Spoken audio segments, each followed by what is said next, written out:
My fellow Estorians, I'm Aziz, with me is Ashea, and this is Valar Rereadis. A Dance with Dragons is the longest of the books so far, and it's also the darkest and least understood, thanks to being the most recent. It's the culmination also, so far, of George's style, honed over the course of all the prior books and the rest of his career. It has the extended length of A Storm of Swords, the expanded pacing of A Feast for Crows. It brings POVs together like a Clash of Kings and has the setup of a Game of Thrones. If you're watching live, you can feel free to ask live questions. You can also send questions and comments or thoughts or anything you want to say to us ahead of time by joining us on one of our social media outlets. Facebook is the largest of our groups. Of course, Facebook is just the biggest, so that makes sense. It's also the one we built first, so it's been around the longest. If you don't want to be on Facebook, we've got a much more focused version of discussion over on Flick. We discuss each chapter post by post, and there is nothing else discussed whatsoever. All the posts are about the chapters and the occasional post about one of our scripted episodes. Discord is for a wide variety of discussions, not just what we're doing here, but random chats about lots of stuff. Slack is a bit similar, but for patrons only. Every once in a while, I like to give a description of what everything's about. Well, there you go. Check out the Isle of Faces podcast. That's Joe Buckley's show. He calls it Scraps and Scrolls when he's in tandem with Valar Rereadis. He's got occasionally some other episodes over there as well that aren't Valar Rereadis, but his thoughts on Valar Rereadis are invaluable. You'll find them not only in his show, but here in our notes as well. Same goes for Nina Friel. Find her over on Good Queen Alley on Tumblr. Lots of great thoughts on these chapters and a very large variety of other topics. Today, we have Reek 2, The Gang Goes to Moat Cailin, a.k.a. 63 Flayed Ironmen. John 5, An Onion or an Apple, a.k.a. 63 Wildling Recruits. On the wall? Tyrion 6, The One with Lots of Cyvasse, a.k.a. a Northern Bear and Selhorys. And Daenerys 4, Better the Butcher than the Meat, a.k.a. to tie a Meereeneese knot or not. Tyrion and Theon both get drunk for the first time in a long while.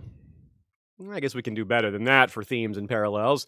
You may have noticed the number 63 used twice there. You're probably curious about that unless you already know why. George R. Martin dropped several number 63s as Easter eggs throughout the book. There are more coming. We'll point them out when we get there. The reason for this is that he himself was 63 years old when this book came out. We had a funny discussion about this offline. What, did he put an X in there until the book was published? It's like, well, first it was 58, then it was 59, then when the book was actually published, like, okay, go back in and make all those 63 because the book's actually done now. There's a lot of convincing in this set of chapters. Dany's chapters feature entreaties constantly because, well, that's just the way of things when you're trying to rule a conquered city. But this time it's particularly focused on the marriage being the center of all that, with both the Green Grace and Hisdar making very convincing arguments. Theon has to convince the Ironborn to leave their posts. Jon has to convince Bowen Marsh and company to accept free folk as allies, and vice versa. Tyrion convinces Aegon of a huge number of things, in part leading to that huge change of plans, then convinces Haldon to let him go to a brothel, because he convinced himself he needs that, which, well, he's wrong about that. Now, in terms of that, note how in pretty much all of these cases, there are these persuasive arguments, but it would have been better for the person being convinced if they had not listened to the person doing the convincing. Theon conned the Ironborn into being flayed instead of fighting to the death. They were pretty much screwed no matter what, but you'd surely prefer to die in battle than to be flayed. Tyrion conned himself and Aegon in several ways. Between the Green Grace and Hisdar and the Sons of the Harpy, there's lots of conning of Daenerys going on in Meereen as well. Foul things are everywhere in these chapters. At Moat Cailin, there's rotting corpses, poisons, bogs, stenches, flaying, and some of the worst people in the series getting more powerful. The wall suffers from food shortages, dead children, and a lot of hatred.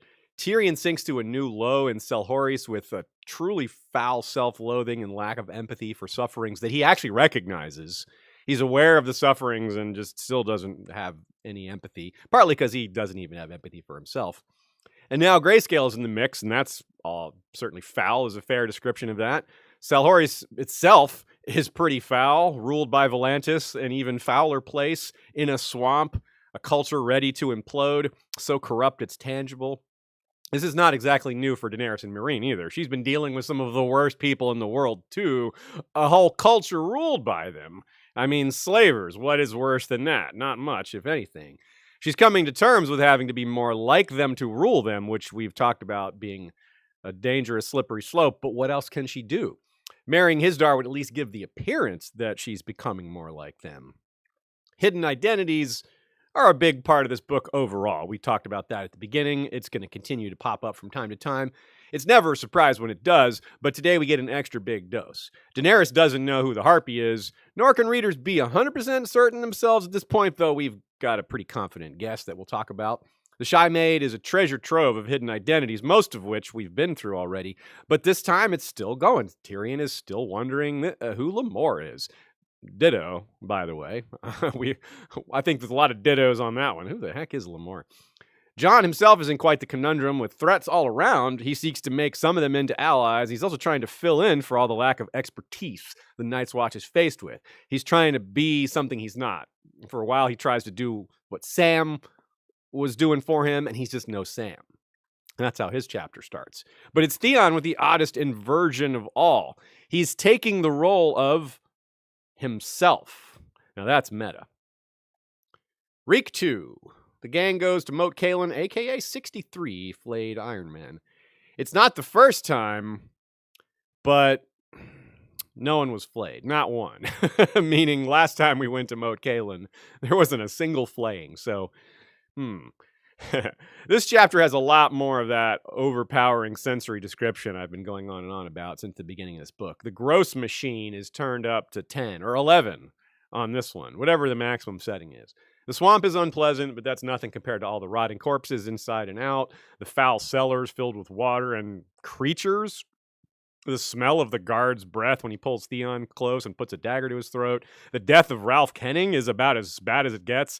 People retch in the story, and maybe a few readers did too. Theon gets drunk and sleeps with dogs, then throws up all over himself, and they lick it up, and then there's the 63 Flayed Ironmen. Really, I could go on, but you read the chapter, you get it. It's full of foulness, and who comes in triumphant amidst all this foulness? Who rides in like the new leader, because he is the new leader? Well, it's the Boltons and their in-laws, the phrase. The worst people riding into this worst environment. It's rather fitting. The first line is, They gave him a horse and a banner, a soft woolen doublet and a warm fur cloak, and set him loose. It's chilling to see how he reacts to thinking of himself. He's constantly correcting himself as that other man because he's conditioned by massive suffering. The thought of himself as Theon causes pain to resurface, both emotional and potentially physical as well. Yet at the same time, that's who they want him to be. Ramsay stripped that identity away from him and now is telling him, hey, you need to be that guy again. It's a bit confusing, isn't it? He's not allowed to be himself, so he's got to impersonate himself, right? At the beginning, Joe writes, Theon 1 was a soul whose highlight was catching a rat and eating it alive. But now he's been given a horse, a banner, clothes that give him comfort. It's not like he's doing well, but it's a huge improvement, and it's part of why he starts to regain his own identity, even as he's telling himself that's not who he is. It sneaks in. He thinks of himself as I was here or when I was here last, and it as often as he corrects himself, it continues to happen because, well, you can't really convince someone they're not themselves, especially when you're telling them to be that person. I don't think Ramsay understands how much of a restorative this is. He sort of gets it. He tells Theon, you're still not Theon. You're still, not this person, even though you're pretending. But the memories here are so deep for Theon. He was with Robb here. He rode next to Rob's army, Rob's war. It was really important. He felt a part of something big. He felt more like a Stark than he ever has. and we know he wanted to be one.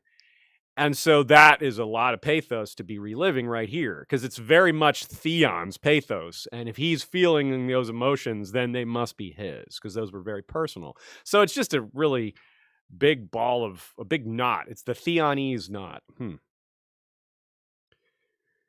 He tries to not think about the past, but he can't do that. It's just too powerful. So he tries to disassociate, but the disassociation is breaking down. Joe notices the same thing. He thinks I, not he. I, not he. And it's just impossible. It's like the Wormways and the Sorrows and Bloodraven's Cave. Some of that feel is captured here as well. The winding, narrow paths, the extreme age of the place, the way nature has taken over the interior of the buildings, and of course, the bodies everywhere. It's awful. Like, there's so much around Theon here that's distracting and nasty and gross, but he's just really focused on this internal story of identity. And that's really something, because there's so much distracting around, and his own life is threatened. The so-called bog devils are as shifty and hard to catch as the children of the forest, while the slightest touch of their arrows can mean certain death. So it's a little similar to the stone men giving grayscale just at a touch, but worse, because the suffering is more brutal and it's quicker, and you can't just like cut off a finger to save yourself. Like in Tyrion's Fog chapter, George relies on the feeling of being watched and monsters in the dark to incite this sort of horror atmosphere. A lot of people a lot of y'all commented on the various horror authors or genres or writers or movies that this reminded you of. And there's a very wide variety. It's really neat, because George, I think, borrows from a lot of different traditions to make this scene work. And it works quite well, as gross as it is. So there's these Crannogmen hunting the Ironborn, shooting their arrows, but there's also this feel of the children of the forest there, and of course he's thinking of the ghosts of the army he was once part of. Nina says it's one of the most atmospheric in the series, with the way the setting and the mood go so well together. Moat Cailin is just so ancient. It's a place out of time. It doesn't make sense almost. I mean, there's a thing called the Children's Tower in it. But when did the children ever live in towers? Or certainly they didn't build them. It's possible they inhabited it, but that seems strange. Like, who built it then? And why would the children be living in it? So it's got all these anachronisms. There's things that don't make sense, but it's undeniably mystical and dark. And the corpses everywhere, I'm just going to keep pointing them out because it's incredible. The visuals here are just astonishing. I wonder, it's probably not the case, because he looks so different with his white hair and everything, and his limp, and he doesn't look like a young person anymore. So I'm guessing the Crannogmen, especially given the distance, didn't recognize him. But if they did, they'd have probably taken a few more shots at him. And that's another big difference from when the last time we were here. The locals, we didn't see them last time. They may not have really been fully allies, because they didn't exactly march with Robb, but they certainly weren't enemies. This is Ned's friendship with Howland Reed in the balance, and that's Ned's son leading this army south. And the Neck is vassal to Winterfell anyway. So we didn't see them before, but they weren't. This time we are seeing them, and we're seeing what they're capable of. Here's a quote. Just as dangerous were its people, seldom seen but always lurking, the swamp dwellers, the frog eaters, the mudmen, fen and reed, peat and bogs, cray and quag, greengood and blackmire. Those were the sort of names they gave themselves. The Ironborn called them all bog devils. A name not mentioned here that would make an awful lot of sense is House Marsh, aka Bowen Marsh's family. Their sigil is frogs, after all, so it really fits here, and we know that's in their northern house. So I don't know. They're not mentioned, though. Maybe there's an area of the Neck that isn't Crannogmen. It's considered part of the Neck, but they're more like regular human. I don't know, but it would fit certainly well. However, there's no indication that Bowen Marsh has the stature of a Crannogman, which is part of why I put forth this theory of it being a house in the Neck, but not actually Crannogman. I also wonder how this area is going to handle winter. Probably how they always have, traditionally. Whatever that is, I don't actually know. As part of recovering some of his identity, there's some specifics about him thinking of his time here with Robb, and it involves some of the characters that we're about to see. A massive table of carved stone filled the chamber, as it had for centuries. That was where I sat the last time I was here, he remembered. Robb was at the head of the table with the Great John to his right and Roose Bolton on his left. The Glovers sat next to Helman Tallhart. Karstark and his sons were across from them. So, Helman Tallhart is dead. So is Karstark and 2 of his 3 sons. The third being a captive still, along with the Great John, also mentioned here. Obviously, Robb is dead. Out of all those guys mentioned, only Bolton is alive and free. Theon leaves behind the mystical for the physical as he moves towards thinking about this place as a defensive structure and its strategic value and all of that. But that quickly turns again as well. As he moves from outside to inside, the difference is tangible. Outside versus inside. Instead of the mystical or the physical defenses, we have these powerful sensory descriptions and almost panic right away. Sights and smells of the worst kind. And pretty soon, what a surprise. We get some cannibalism. We haven't seen any of that to this point. Yeah, of course I'm kidding. Dagon Cod says that he killed 2 men in one of the other towers that he found eating the dead. Dagon Cod is someone we included in our talk about Deep Ones back in our A Feast for Crows coverage. In particular, we cited this line, he looked as if his father had sired him on a fish. So for a deeper explanation on that, go back to our Feast for Crows coverage. Deeper? Yes, deeper, indeed. Pun intended. He's also the only one, as much as Dagon Cod is objectionable, he's the only one that sniffs out the trap here. He's the only one that openly challenges Theon, and he's right to, but of course, he gets killed. This offer of surrender is worthless. If they knew who they were dealing with, if they knew it was Ramsay Bolton, I mean, we just had a chapter at the Merman's Court where they described what Ramsay Bolton is like. They know of Ramsay in the north. They know what he does. But these Ironmen have no idea that Ramsay is the sort that sets girls loose in the woods and hunts them. They wouldn't trust that guy either if they knew he was that guy. Well, they probably wouldn't. Maybe they still would. They're awfully desperate here. And then this is the man who just pulled off the Red Wedding on the other end that they're trying to protect against. So, really, though, that just goes to show just how screwed they are. They're caught between Roose and Ramsay. Theon shows a measure of skill here. It's actually pretty well done, his diplomacy. He says all the right things to make this work. It's a subtle triumph of human spirit. Despite everything he's been through, he does this really well, right? He's effective, he's confident, which is unusual given where he's been and how he's been treated. If he needs to pretend to be himself, to find himself again, then that's what he needs to do. And he's seeing that along. This isn't a chance he maybe would have taken on his own. It's almost being forced on him. And it's sort of therapeutic. It's just that he's in need of so much of that.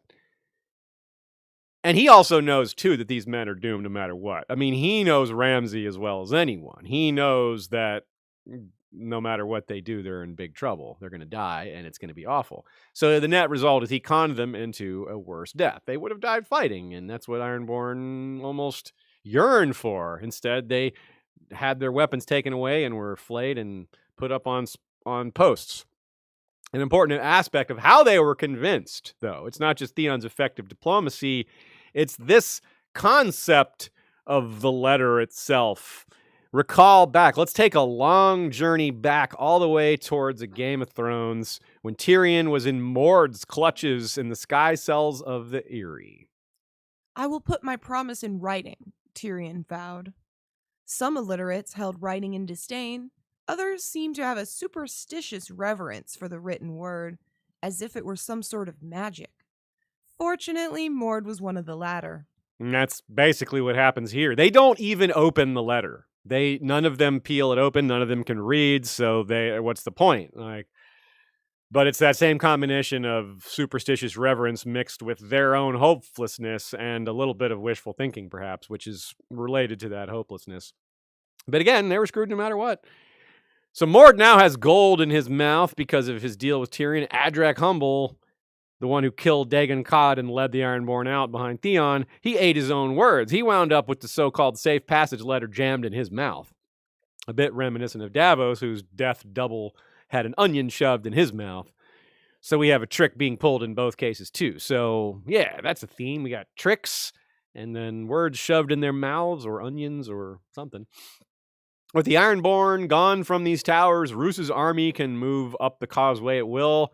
After being informed, of course, that the towers are empty, Ramsay sends off a messenger, and soon enough that procession arrives. The causeway through the swamp is so narrow, we get a reminder of how difficult this place is to pass through, because you see how narrow Roos's army has to march. And well, that's also how they would have had to approach the structure and all its swampy territory. But the going here is even slower than it was for Robb. Robb's army had to march through this narrow passageway. It's like fitting an army through a narrow slit. Of course, it's going to take a while. Only a couple of people can go at a time. But it's slower here than it was for Robb because, again, the natives are hostile, whereas they were not hostile for Robb's army. And we see that hostility in reverse based on how Roose Bolton is preparing for it. He, of course, shows up in disguise and not just, as a decoy. And this is another piece of relevance for how dangerous the Crannogmen have been in their offensive. Joe points out, Joe's always very aware of castles and stuff like that, how the three main towers are cut off from each other communication-wise because it's hard for them to go from one tower to the other without risking getting shot at. And, well, that's just not worth it, given one arrow. Just a scratch from one arrow can cause, well, we saw what it can cause. There's no need to repeat it. So let's take a look at this group of people coming north with Roose, starting with Roose, with so many other fakes and fake identities. Well, a fake Roose comes in there. It's only 10 seconds, but wow, I can't not have us drool over his crazy, creepy armor for a second here. Back where the press was thickest at the center of the column, rode a man armored in dark gray plate over a quilted tunic of blood-red leather. His rondels were wrought in the shape of human heads, with open mouths that shrieked in agony. From his shoulders streamed a pink woolen cloak embroidered with droplets of blood. Long streamers of red silk fluttered from the top of his closed helm. Fancy. Jeez, the rondels, human heads with open mouths that shrieked in agony. What do you tell the armorer? Like, okay, so for the rondels, what I want is human heads, but I want them shrieking in agony. I mean, that's the instructions. Did Roose inherit this from his dad or his dad's dad? Or he's like, no, I want a new set of armor with fresh heads shrieking in agony. See, I'm curious. It says long streamers of red silk fluttering. Yeah. Like, if it's not windy, do they just lie there flat on his helm? Just got little pink streamers. Just Yeah. As Theon continues with giving us the physical description of Roose, because of course that's not Roose, that's Roose's armor on someone else. When Roose does emerge, we see again another person noticing that their eyes are the thing they really have in common, the thing that really stands out. Otherwise, they don't look very similar at all. But those eyes, Theon also notes how emotionless Roose is, how joy and rage look the same on his face. Lady Dustin is going to make similar comments later about everything is just a game to him, how he doesn't really have feelings per se. That's not a good thing, of course. No wonder just a dude in agony on your arms doesn't seem strange. He's like, well, yeah, it's all the same to me. Fat Walda's there, and don't really have a reason to dislike her.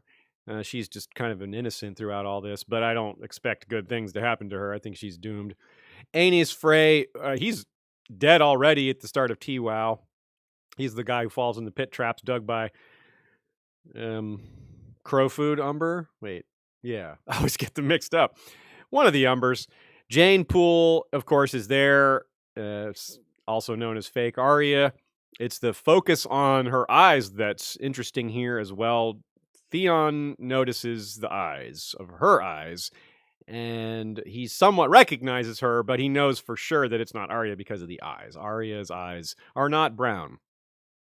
It's a pretty interesting way to stay on theme here. He's noticing the eyes of Roose and Ramsay, and then he notices Jane Poole's eyes, and they're not Arya's eyes. We see the Riswells.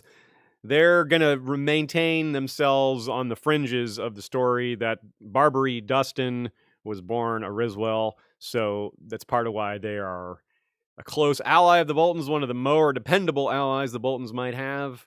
That said, they aren't necessarily that dependable, though one of them is named Roose Riswell, named after Roose Bolton, so there's been a longer standing connection there.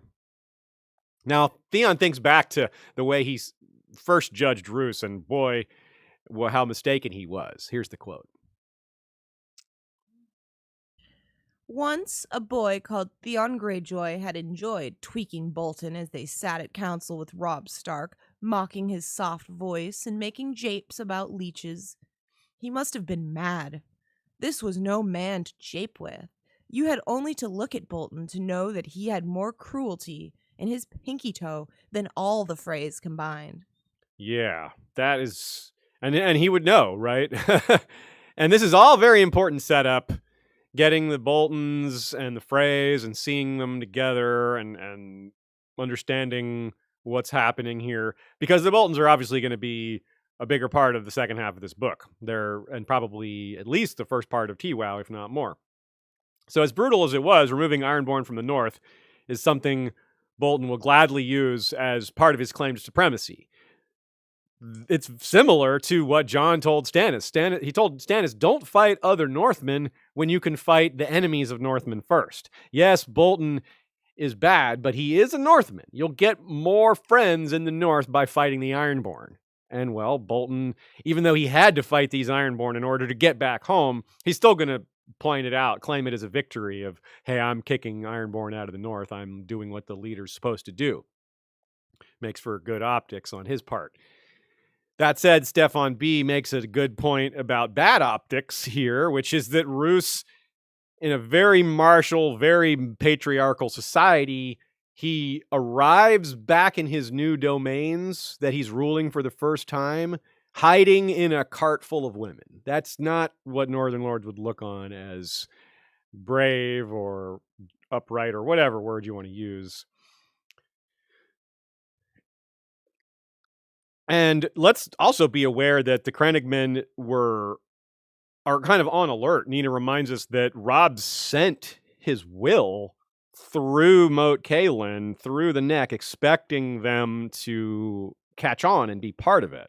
Howland Reed is someone he counted on. We have yet to meet Howland Reed on screen, but his impact is felt.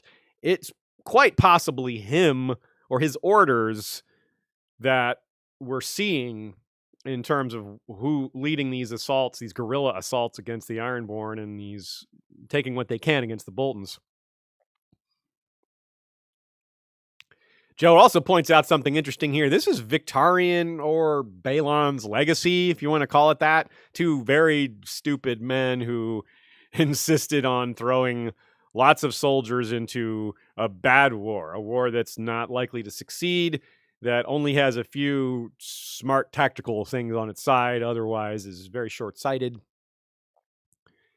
And Joe writes, this is what makes Euron so interesting, because he's so much smarter than all these other Ironborn leaders, yet he's still probably going to lead them to the same spot where it is ultimately not caring about them and just expending their lives as men would expend pennies at a wishing fountain or something. So Theon is actually allowed a victory here. It's a hollow victory. It's conning his own people, but he's so far down the social ladder, so far down the humiliation ladder, so far traumatized that feeling success over anything is restorative a little bit. It's a little bit therapeutic. And there's actually a reward. Instead of being a dungeon rat, he's now a dog, which is maybe more dehumanizing, but it's less threatening, and there's a little more hope in this situation. He's at least out in the sunlight, right? And his food is better. But it just goes to show when you're that far down, even being allowed to sleep with dogs is an improvement. Noga Frankel points out that there's a lot of reasons to pity Theon, of course. And while most of us agree that while he deserved some kind of justice, it wasn't Ramsay's justice that he deserved. But we should not give Theon credit, at least not yet, for being a better person. He's suffering, he's in pain, and maybe he doesn't deserve all this. But he hasn't repented even a little. And in the state he's in, repenting would be difficult. But let's be clear on where things are at. Basalt is volcanic, and these towers and this area and these huge stones are apparently made from basalt. There's a consistency with the geological situation, at least it seems that way, because there is multiple areas where we can point to where there's volcanic activity in the north, not to mention mountains, which could imply that in other places. But Winterfell's hot springs, as well as the situation at Hardhome, where there was some sort of what appeared to be a volcanic explosion some 600 years ago. So clearly that's supported. And Tree Girl points out how thematically well the stone fits some of the other black stone locations around the globe, in that it's hostile to life, right? Like you think about Sithorios and Yin and how that's this swampy, hostile territory filled with disease and poisons and bogs, and a little bit like this. And there's a few other places kind of like that as well. A lot of ancient Valyria's ruins are swampy. It's a whole continent, so you've got non-swampy areas too. But yeah, it tracks pretty well. Pretty much everywhere there's the oily black stone. And this isn't necessarily oily here, but it is black, and it might be related. It might be a cousin of some of these other installations around the world. A recurring theme of that certainly is hostility to life and potentially mutations, which we might be seeing here. Check out our Great Empire of the Dawn episode for more on the oily black stone. And also look out for an episode that is currently in production, or currently being written, rather. By the time you hear this, it may already be out. We're working on several episodes on Giants and Brandon the Builder with Crowfoot's Daughter, a.k.a. the Disputed Lands podcast and YouTube channel. And with that, we are ready to move on to John 5, an onion or an apple, a.k.a. 63 Wildling recruits. If you're looking for symbolic meaning in the onion and apple dichotomy, it could be that those are the two things most commonly stuffed in the mouth of an animal that's about to be roasted, right? Pig with an onion or an apple in its mouth, sitting on the banquet table. It's a common thing we associate with like medieval style banquets, right? To me, it's similar to what we went through with Reek. Whatever choice they make, they're doomed, right? Whether they stay and fight, they die. Whether they take Ramsay's offer, they die. Whether they take the onion or the apple, their situation is not likely to improve. Their situation is dire. Melisandre calls them a doomed people. So I wonder if that's what's being said here. There's a lot of other symbolic interpretations of the onion and the apple, and I'm very curious to hear what y'all have to say. There were some good ones in our social media outlets this week, but I encourage more takes if you have them. Jon doesn't have a lot of choices either, right? He's got more choices than the free folk, but he's also kind of stuck. And, well, he's going to do some dying of his own, but not till later. That's John 13. This is only John 5. We are not even halfway through Jon's story in this book. Adding members of the free folk to their ranks without the Night's Watch oath is one of the bigger grievances that the Night's Watch regulars have. Bowen Marsh complains bitterly about that, and, of course, it's not nearly the only thing Bowen Marsh complains about. Another thing that contributes to Jon's death, apart from Bowen Marsh, is his lack of protection. As we've seen, Jon gradually and continuously sends his friends away into places where he needs them to be because he needs trusted men in those positions. It's something we've talked about a lot, but right here at the beginning of the chapter, it pops up again, and here's that quote. His candle had guttered out in a pool of wax, but morning light was shining through the shutters of his window. He misses Sam. He's no substitute for Sam. He's trying to do Sam's job with less time and less ability, and it just isn't going that well. Joe catches a nice piece of foreshadowing, too, here. In the epilogue, Jon with his head on a desk in a pool of wax is going to be what Kevin finds of Pycelle. Of course, Pycelle will be dead, and Jon will be dead later. He's been up half the night working on books and papers and not making a lot of progress.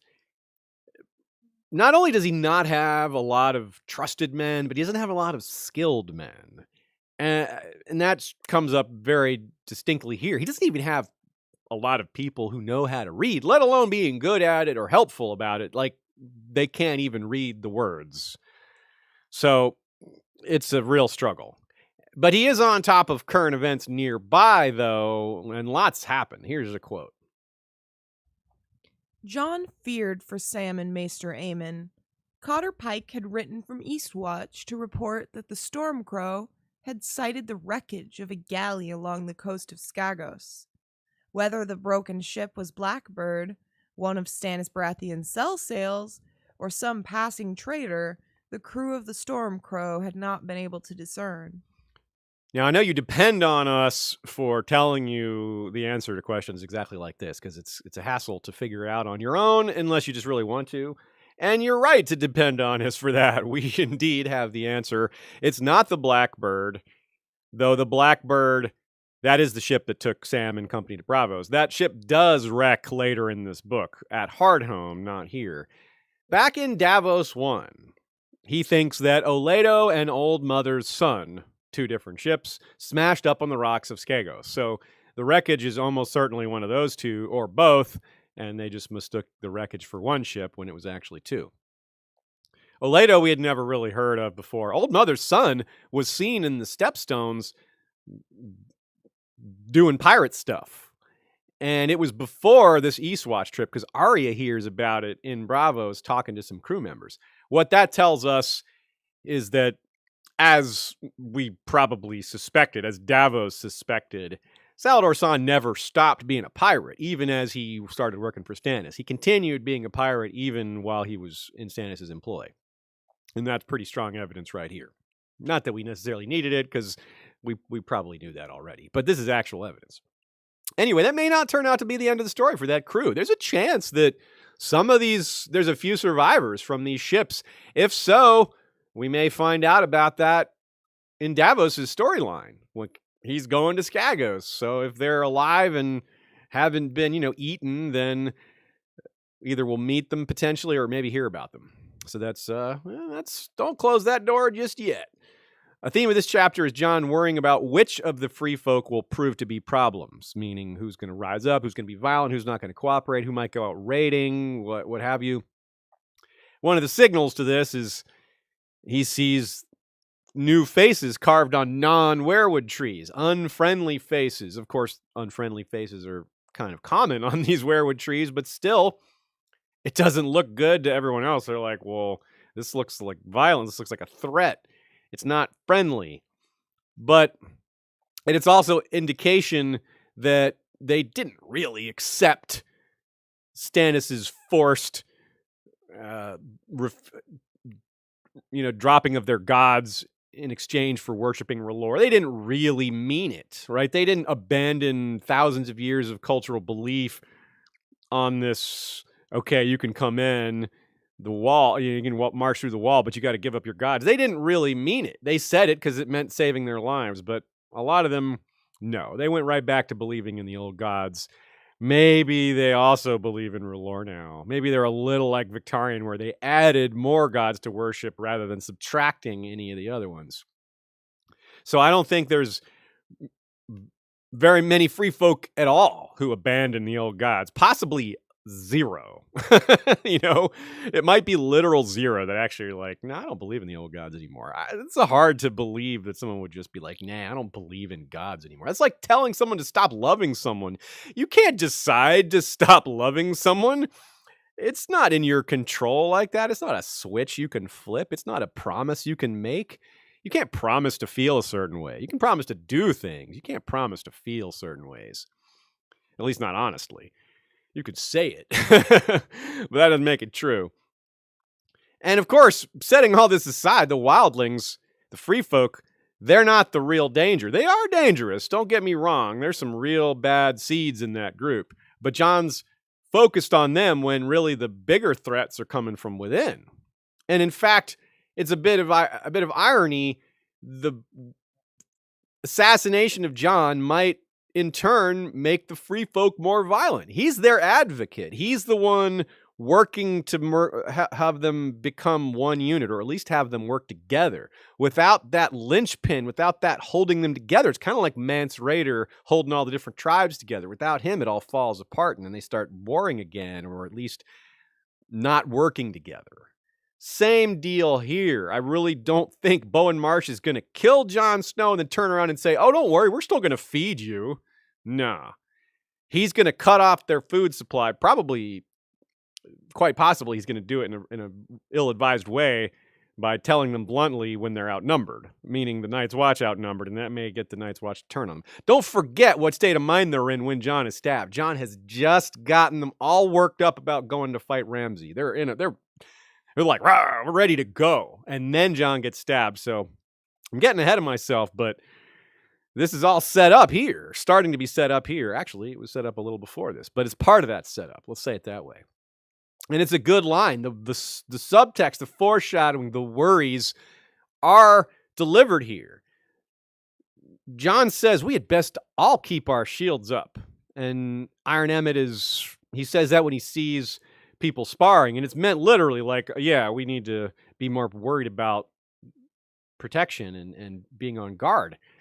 And Ed makes one of his great comments where it seems jokey, but he says, pomegranates, all those seeds, I might choke on one. I'd rather have a turnip, that kind of thing. It's jokey, but in retrospect, Ed was onto something there. He's like, don't push that guy too far. He might seem like he's not that dangerous, but just because he's not a warrior doesn't mean he's not dangerous. This is a real ideological man. He really believes in certain ways that the Watch should be run. And if you go against that, well, we see what happens. Again, the debate of where Jon should be living it comes up here, meaning living in the King's Tower. Jon thinks I shouldn't move back there because it might be presumptuous. It might look like I think Stannis isn't coming back. He doesn't want anyone to think of himself as king because it's the King's Tower. And of course, that's foreshadowing for when he really is a king, that he's not going to really want to be.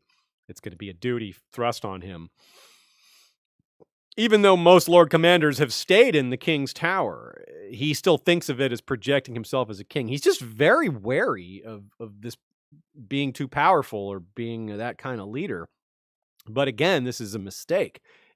He needs to project. He needs that authority because he's trying to do very difficult things that convincing is not going to work. He's not going to be able to convince Bowen Marsh, as we see quite clearly. He's never going to convince Bowen Marsh these things are necessary. He might convince him to go along with it, but he's not going to convince him that he's right. That's why he has to be more commanding. He has to dominate these men because they're not going to listen to him. He still should get consensus. He should still talk to them and explain it to them. But yeah, Melisandre and even Bowen Marsh were right about this. He should take on more of the reins of power if he's going to have to make powerful decisions that are sweeping and difficult. And one of the comments Bowen makes is something I want to refer back to, something I said at the beginning. When he talks about how many of its best men are gone, he's talking about how the Watch has been, and that has the impact of Jon thinking about recently dead leaders. Corran, Donal Noy, Jarman Buckwell, Benjen Stark may not be dead, but he's not here. He's not helping anybody at the moment at the Watch, at the Wall directly. Jeor Mormont himself. Just so many of these. None of those are even his direct friends, like let alone thinking of Iron Emmett, who he's going to send away, and Giant, and he's going to eventually send away Dolorous Ed, Pip and Gren. Same deal. I mean, it's a dark but brilliant way to show how corruption can occur within an organization. We usually think of money and power favors, things like that causing corruption. But sometimes a ship runs aground simply because it has too few sailors and too many passengers. And that's what's happening here. Jon is one of the only ones with this the vision, the perspective that's necessary. And without enough other people on board with him, they're not going to follow along, and then it falls apart. And there's not enough skilled people. There's not enough rangers he can count on. There's not enough He doesn't have a maester. I mean, he's just lacking advice. It's very, very similar to what Dany's going through.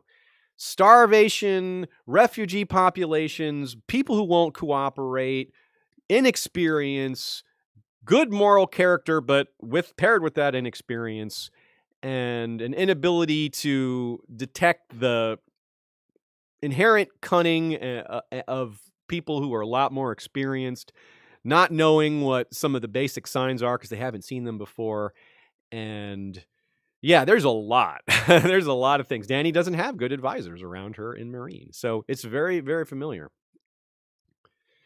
As for the onion and apple portion, let's get into that again. Many of the free folk complain that the Night's Watch is starving them. That's not fair, since they were already starving, or worse, beyond the wall. But it's hard to be rational when you're starving. That's just a recurring theme. It's a reality that we have to accept. And that doesn't mean they're wrong about how desperate the situation is. They may be wrong about the Night's Watch causing them to starve, but they're not wrong that they're starving. The simple fact is that things are changing. Times are different. This is an unusual state of affairs. I mean, the Free Folk and the Night's Watch are teaming up. This is almost unheard of. Not entirely unheard of, but almost unheard of. Certainly unheard of recently. There's a question of whether Jon was being spontaneous with his offer of enrollment. It doesn't seem like it was, though, because at the beginning of the chapter, Bowen Marsh chides him on, "Are you really want to go ahead with this?" And it seems like that's what he's referring to, is recruiting some free folk. So I think that is correct. Jon's wisdom really shows itself here. There's so many reasons to appreciate what Jon's trying to do and the way he thinks through these things. It's refreshing, if you think about it from a real-world perspective, that he puts a lot of effort into thinking what it would be like if I was in their shoes. Our real world just needs a lot more of that. This attitude of, well, how would I feel if someone was asking me to make friends with the Lannisters? He's like, I'm asking them to be friends with their worst enemies. And so he's trying to imagine the equivalent situation for him. And to him, that's the Lannisters, the ones who killed his family. So he understands why this is a tough sell. But he also understands that it's the only way they're going to survive. And he has to make them get it, even if whether he has to drag them to this conclusion or convince them, it's got to happen. It comes down to respect, again. You can be your own person, but you'll do what's needed, or you're going to experience the consequences. And you have to love that he mentions Janos Slynt's execution. He's like, I'll cut my own brother's head off. They saw me do it, not like a week or two ago, whenever that was. So they don't know how bad of a dude Janos Slynt was, but to them, it's like, wow, yeah, he really did execute one of his own men. So he does have credibility there. By the way, it's funny because Jon likely, almost positively, will have to work with the Lannisters a bit. Yeah, that's true. Especially, if he's like a king. Yeah, like he's going to be faced with it. Yeah, king in the north. Yeah. Even if he's never like Iron Throne king, which I'm kind of dubious of. But yeah, king in the north, I think he'll be. And yeah, he'll have to negotiate with them, or at least he's friends with Tyrion, sort of. If that's a Lannister he has to deal with, that'll go a little easier. But Jaime, or if he has to deal with Cersei, or maybe, I don't know who else he would have to deal with. But yeah, there'll be some personal stuff to get over. Now, as far as these recruits for the free folk, again, it's 63 of them. It could go wrong. It could go well. We don't know. It could go violent. But one thing I want to point to is a recurring theme that I really love. A 12-year-old girl's like, hey, I can fight. Let me fight too. And let me get into the whole dichotomy between boys and girls here in a minute. But what I want to point to right now is how she shames everyone else into joining. He's like, okay, if this little girl is going to join, then what am I? Right? And you got to remember just how sexist they are. The Wildlings are less so, but still, if you're a full-grown man and a 12-year-old girl's like, I'll fight, and you come from a culture where bravery is pretty much number one, the most important characteristic, the most important virtue, you can't just sit there and be like, I'm going to let this girl fight while I chill in the back. You feel that deeply, like, no, that's wrong. And we've seen other examples of that. Like, think of who was the first to step up to Theon to support him when Theon's like, all right, we're all going to die here at Winterfell, and they're going to make songs about us. But better than surrendering or running away. Who crosses that line and says, I'll fight with you, Theon? Wex. The first one is Wex. He's just a squire. He's like a couple years older than this 12-year-old. He's probably 14 or something. He's maybe not even that. And that shames people like Black Lauren and the real warriors to come forward. But we have another more recent example of the same gender as this 12-year-old girl, Willa. We just saw Willa Manderly perform brilliantly. And of course, it wasn't a performance. That was from the heart, just like it is for this girl. And just like it was with Wex and these others, once the young person sets the bar, the adults have to follow. And in this case, it's Halleck. Halleck is Harma's brother, and he's a, quote, man of note. And with him crossing the line to say, okay, I'll join, well, here comes more. The floodgates open, so to speak. Of course, it's still only 63 people, but that's a large increase over what they have percentage-wise. Now, let's turn to something darker. A pretty horrible moment comes when Jon realizes, wait a minute, where are all the babies? There were a lot of babies in arms before, and they're gone, and he all of a sudden realizes, oh, of course, they're gone. That exposure and starvation are the culprits here, and this is a real sad reflection, Nina writes, on what the free folk have become after everything they've gone through. The children are the next generation, right? The babies are the most precious thing that any culture of any time has ever had. You know, they may not all see it that way, but that's how I see it. And I think a lot of y'all will agree. It's a cliche to say the children are the future, but it's true. I mean, it's literally true. And having like a whole generation or a whole like batch, for lack of a better term, of children all die off, that's substantially damaging for a population's ability to recover. So when Melisandre says they're doomed, she's speaking from a prophetic way, from like a predictive way, but this is like hard data pointing to that outcome as well. It's not super hard data because we don't have numbers, but it's the same point. Like this sort of rate of infant death is going to have long-term consequences on their total population. So let's talk about the 12-year-old girl thing.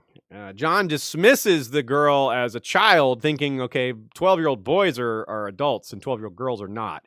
In his society, that's somewhat true because boys get taught to be adults sooner. It's the way they're educated. It isn't anything to do with something natural. Like when a girl is 12, they're younger. No, and arguably they're older because girls start developing before boys in that sense. But educationally, the way this society is set up, that's where he's coming from on that. But he's wrong, because these aren't Southerners. These aren't Southron boys and girls. Free folk girls are adults as soon as the boys are, by any standard, because of the way they live and the fact that they don't care as much about gender amongst the free folk in terms of leadership. And if you can fight, you can fight. I mean, Ygritte proves that. Now, to Jon's credit, he doesn't argue even a little. He's like, okay, you can fight, you can fight. So that's cool. That's something we like about Jon, is that he projects toughness. He's hard in that sense. He's not easy to move, but he's not unreasonable, and he's definitely not unfair. He listens to reason. And that's something that we all appreciate in this day and age. Seeing someone go through the motions of logic and reason is just kind of comforting. So Jon is not a bad person. He's projecting the misogyny of his culture, but when it's exposed to him, he understands it pretty quickly and moves on. I mean, if he were to think about his own siblings, his own faux siblings, and think about how adult they are, I think he would realize. I mean, Arya is now 11 or so, but boy, she is no child, right? Sansa is no child. You might have been able to say that about them when they first left Winterfell, but it's that real-world experience ages you up real fast. And that's going to be a major theme in the next chapter, as it has been for a while, which is Tyrion, a.k.a. Young Griff, and his lack of real-world experience with his overflowing of education. So Jon is just continuously focused on getting the Watch to see the free folk as people, as humans. And if it doesn't work, to see them as people with feelings and wants and desires, if that trick doesn't work, well, he's going to fall back on what he says. I forget what chapter it is. He's going to tell, hey, what do you think's going to happen when they die then? Do you think they're just going to stay there like that? If they were just corpses, you might have an argument. But corpses in these parts tend to stand back up and attack us. So just forgetting about them and letting them die is saying, let them become a part of the other's army. So yeah, that's really not a good solution at all. So you see, Jon makes a really good point there. Perhaps he should have made that point sooner. But anyway, along the same lines of Jon getting the free folk wrong in regards to when their people are ready to be warriors with regards to young girls, it's the same thing that we see coming. Selhorys is going to show up soon, and she's going to get all sorts of things wrong and be like, oh, this is the descendant of the king beyond the wall, so he has king's blood. And they're going to talk about kind of stubbornly enforce their cultural values on people who have their own set of cultural values and just kind of ignore that. So it's something that's going to come up frequently, that the Southrons just don't understand the free folk, and a lot of it's willful. Nina wonders about these new heart trees, whether there's anything mystical here, whether they can actually work. Does it actually connect? Is that possible? Or is it just symbolic of their worship, or sort of pushing back against the enforced adoption of R'hllor and rejection of their own gods? I don't know. I don't have a strong answer there. I tend to doubt there's anything mystical to it, but I wouldn't exactly be surprised if there is a connection there. Maybe just that werewoods live so long, so that's why they are still extant with their faces, where maybe thousands of years ago other trees had faces, but those trees have long since died out. And no one's making new ones like that. No one's carving faces on non-werewoods anymore. It's possible. I tend to doubt it, but I'll leave the door open on that one. Can I just say, we were talking in the chat about carving werewood faces, and I thought of pumpkin carvers in the real world. Can you picture someone who's like very talented and they do a very intricate design? Yeah, people do some good pumpkin designs. You're right, like something like a carving like a whole witch outline or something like that, or like a whole other face of one of the others or something. Yeah. Giant's face. That's pretty cool. That's a great idea. Yeah. Good call out.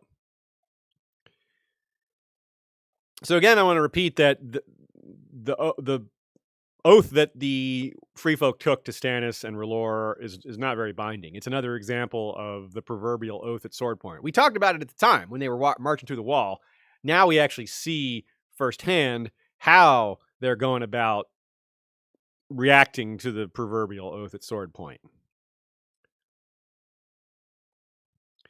Nina writes that the speech and plan are one of the highlights of Jon's tenure as Lord Commander. He's not wrong in sizing up the situation. The Watch has lost a lot of its already not sizable strength. The others are most definitely coming, and the free folk on this side of the wall are a ready pool of eyes and hands. More than that, Jon has correctly judged them. They may or may not have been against the Watch in the past, but now, undeniably, the Watch and the free folk share a common enemy, the others, and a common goal, not starving to death. Jon isn't asking them to like the Night's Watch or to be a part of it, just to recognize that the Watch is nowhere near the threat that the others are, and that the others are just as big a threat to them as they are to the free folk.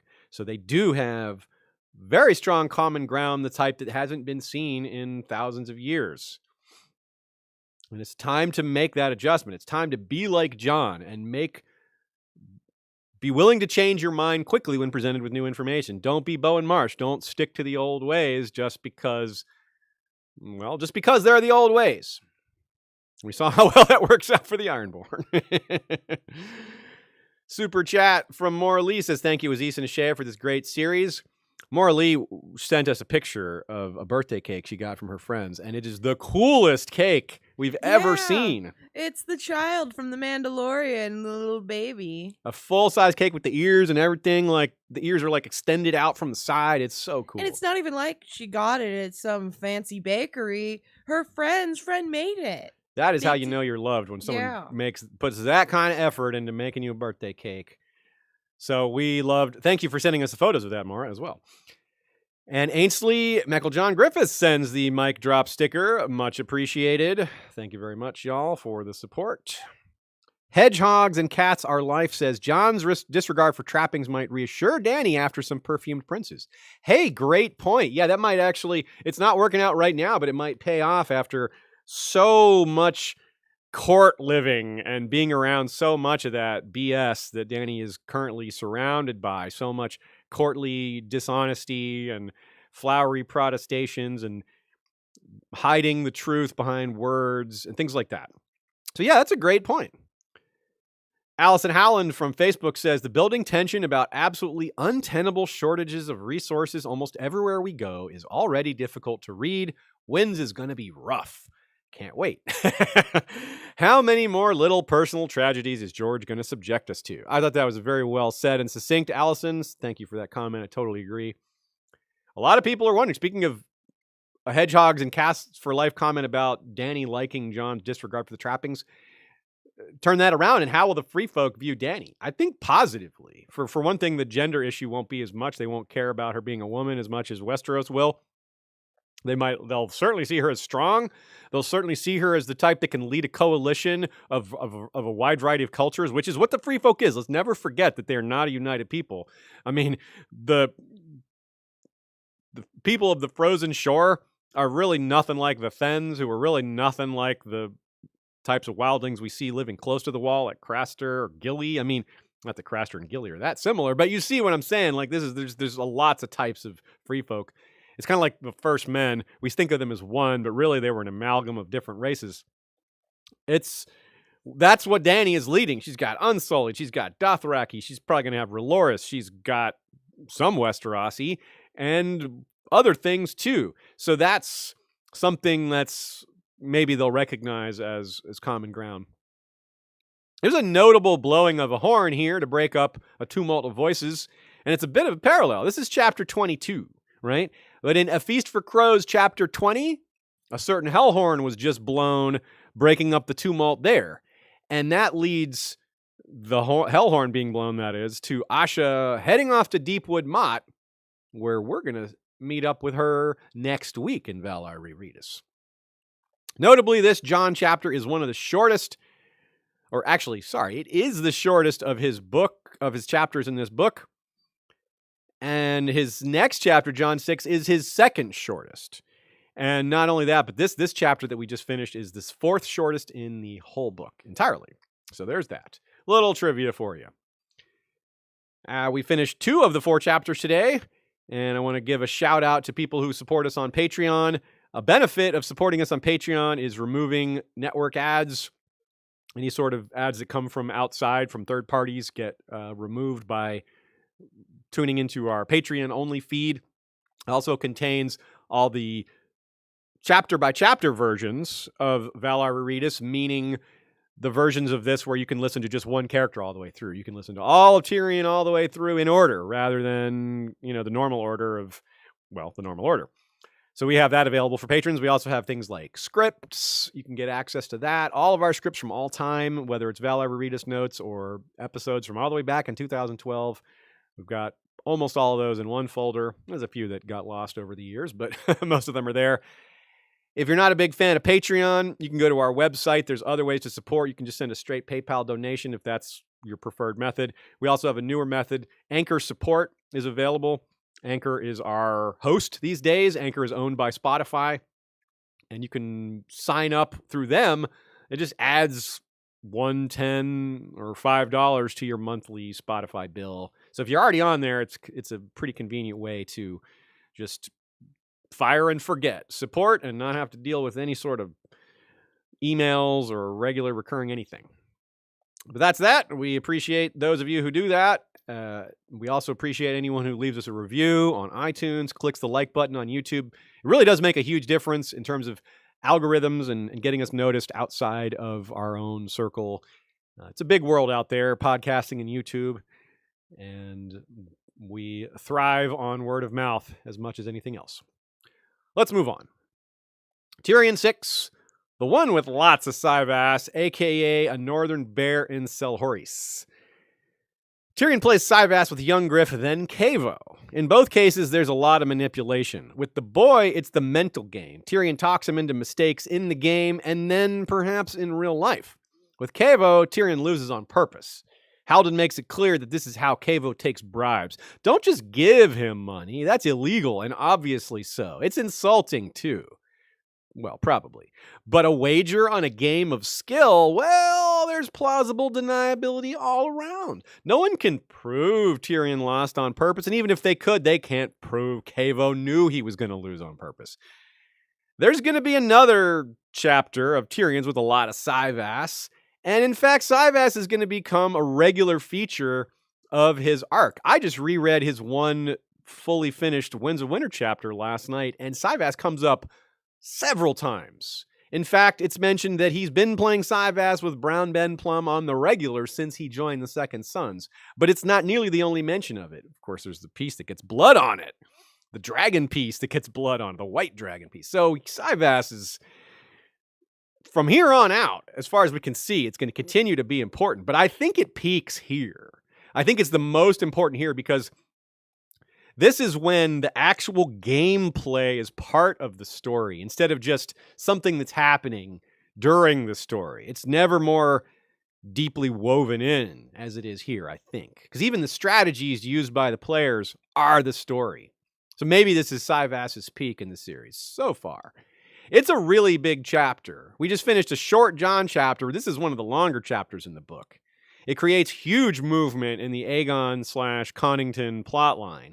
It sets up large portions of Dany's path through Essos in the Winds of Winter, as well as giving us a lot more on the mystical, prophetic side of her arc. There's a lot of Tyrion himself, too, I guess.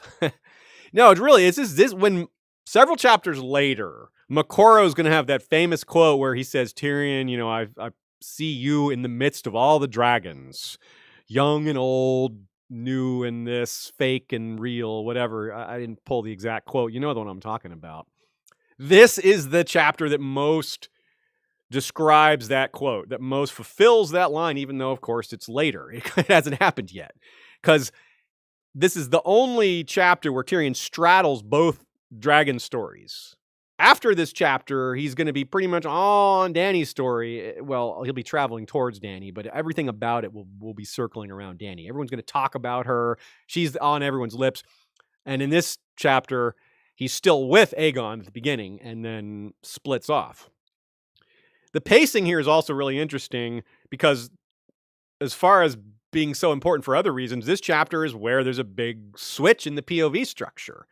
Since Tyrion's no longer the observer for Aegon and Griff, Griff becomes the observer for that company. And that's pretty huge that there's a new POV, especially that one.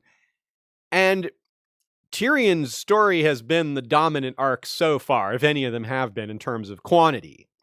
You may care about other ones more. That's, of course, a matter of opinion. But in terms of screen time, this is chapter 23 out of 73 that we're on right now. So we're pretty far from the halfway point.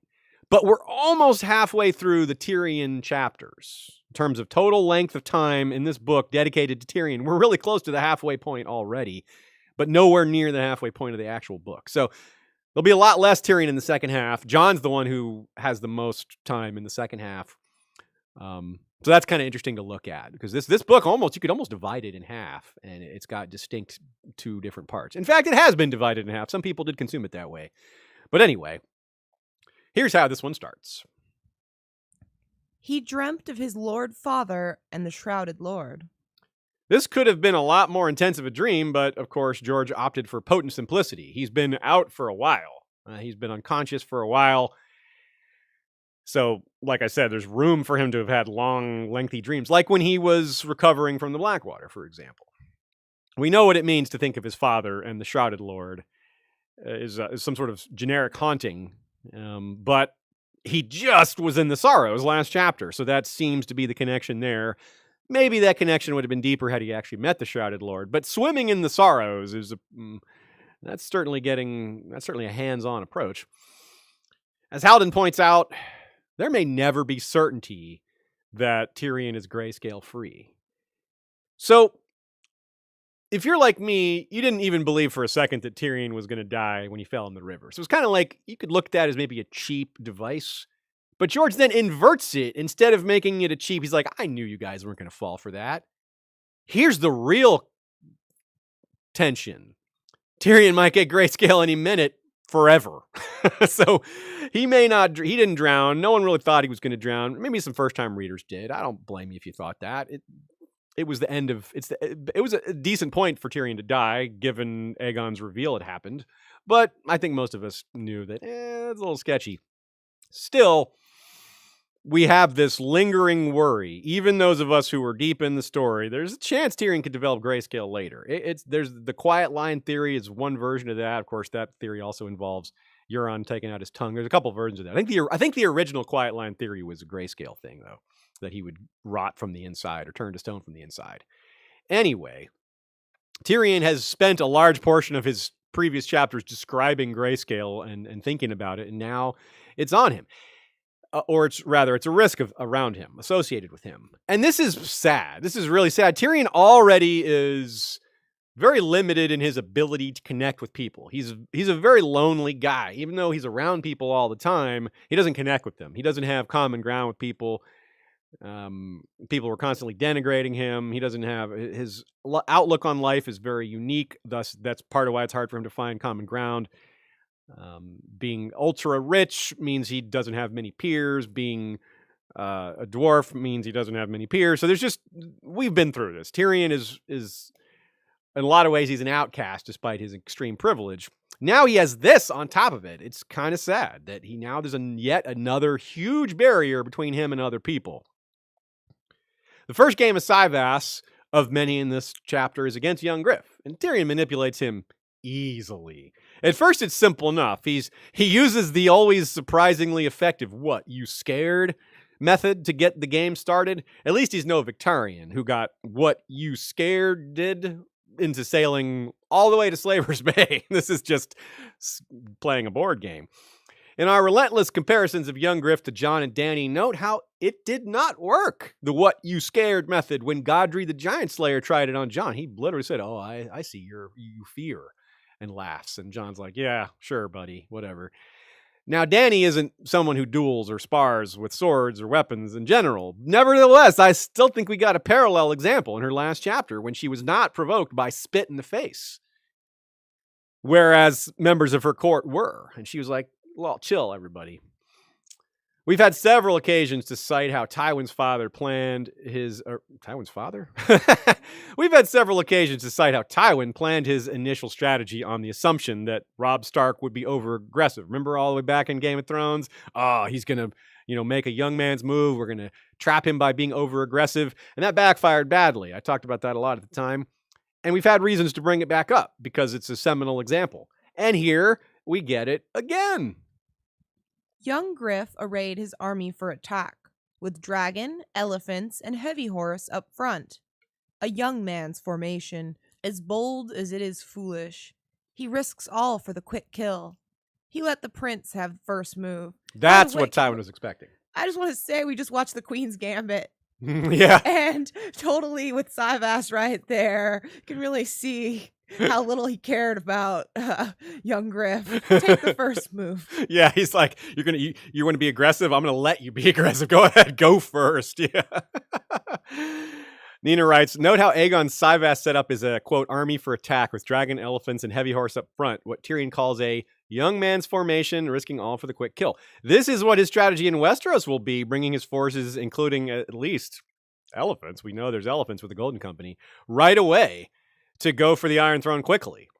And that might work, though he may not hold it. So, well, I'm quite sure he won't hold it. But the quick strike to take the Iron Throne, I think that might very well work, which is humorous that it doesn't work here. But that's because he's playing against Tyrion. If he lands with the Golden Company and Griff and all those, he'll be up against, well, Kevin was just killed. So who are the military commanders going to be? Mace Tyrell, whoever else Cersei appoints. So so they're not going to be up against a Tyrion in terms of a strategist. So it might actually work against a lesser foe. But it's not going to work here in this board game against someone who's more than prepared for it. And it's also not a good sign for young Griff in terms of how easily manipulated he is. We like the kid. I mean, don't get me wrong. I criticize a lot about this scenario, but it's mostly because the bar is so high. We're talking about a king of the seven kingdoms. You need a really good qualified person for that. And thus, it's appropriate to look at his weaknesses and wonder how those weaknesses might be exploited by the Iron Throne, by politicians, by whoever. Tyrion pricks his pride to get the game started and then talks him into changing his strategy during the game, manipulates him multiple ways, and young Griff is just led around like, okay, you got me. There's no, he's not rooted to his own opinions here. He's just easily movable. And that's partly because he has so little real world experience. He's got lots of academic, educational experience. Thus, he responds to it. Tyrion breaks it down like a teacher would. He's like, don't do this, it'll result in this. Don't do this, it'll result in this. Tyrion's points are pretty strong. The thing is, there's a lot he leaves out. And that's where the problems come. He talks him into changing his strategy in real life, and that's huge. It's a pretty slick escalation. In the game, he tricks Aegon into isolating his army from his dragon. And he's like, you left your dragon away too far back. Your dragon was too far away to help you. Your dragon was too far away to help you. And then he does the same in real life. He's like, go to Westeros, and then the dragon will come to you. That sounds like the dragon might be too far away to help him. And it sounds like it's the exact same setup of what's happening in the game is what might happen in the story. Or something like it. He won't even know, Tyrion that is, that Aegon took his advice until 2 chapters later, or maybe, I think it's 2 chapters later, since he's going to leave their company. And Tyrion will be surprised. He's going to be like, wait, what? They took my advice? Not just because getting them to change their entire strategy based on a single speech during a board game is not very likely, but because he doesn't actually think it's a good plan. Tyrion wasn't saying, look, what I would do is this is the good advice. No, he's just messing with him. I don't truly understand what Tyrion's motivation was here. I think it's just more of he doesn't care. He's just messing with the kid for the heck of it, just because he wants to. I don't think he has some greater motivation here. Because again, he did not think this was going to work. He was floored that they changed their plan. He's like, wow, they really are going west? To be clear, there's a lot of merit. Again, some of the points Tyrion makes are really strong. He's like, don't wait till Cersei's not in charge. Make your move while Cersei's in charge, because a lot of people are going to reject her, and it's a good chance to pick up allies. That's decent advice. However, again, it's not the only consideration, and not to mention, Tyrion is wrong about the current state of affairs. Cersei isn't actually in charge right now. She's imprisoned by the Faith. Tyrion points out that Kevan would be a good regent if it was forced on him, but he would never ask for it. Well, that did happen. It was forced on him. He is regent, probably right about this time that this conversation is happening. Now, of course, by the time the Golden Company actually gets to Westeros, Kevin's going to have just died. Or he'll die just after, because they're going to have a meeting about what to do about the Golden Company.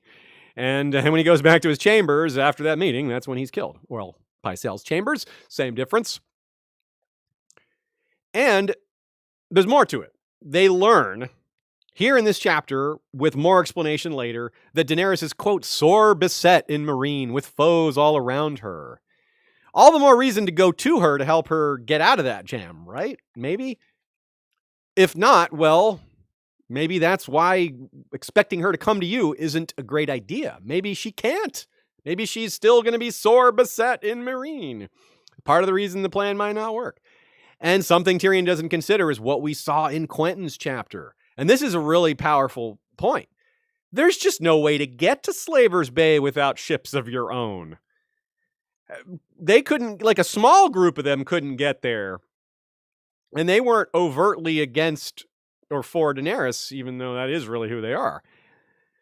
Volantis is not going to just be okay with the Golden Company sailing to Meereen without knowing whose side they're on. That's just too much of a balance of power shifter. They do not want the Golden Company involved. So the Golden Company, when this announcement happens, that Tyrion hears that the Golden Company is heading west, he's like, is it a joke? Are they lying?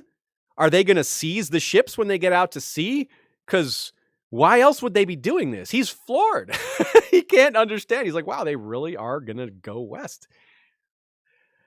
And so he thinks it through, and just it's astonishing to him. But of course, it's not a ruse. They really are going west.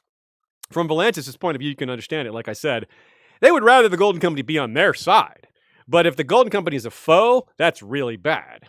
So if you can't make them a friend, remove them from the equation entirely. Sending them off to Westeros means they're not going to get involved. And that's just fine for Volantis, who wants to topple Daenerys. If the Golden Company isn't going to be their friend, have them out of the picture.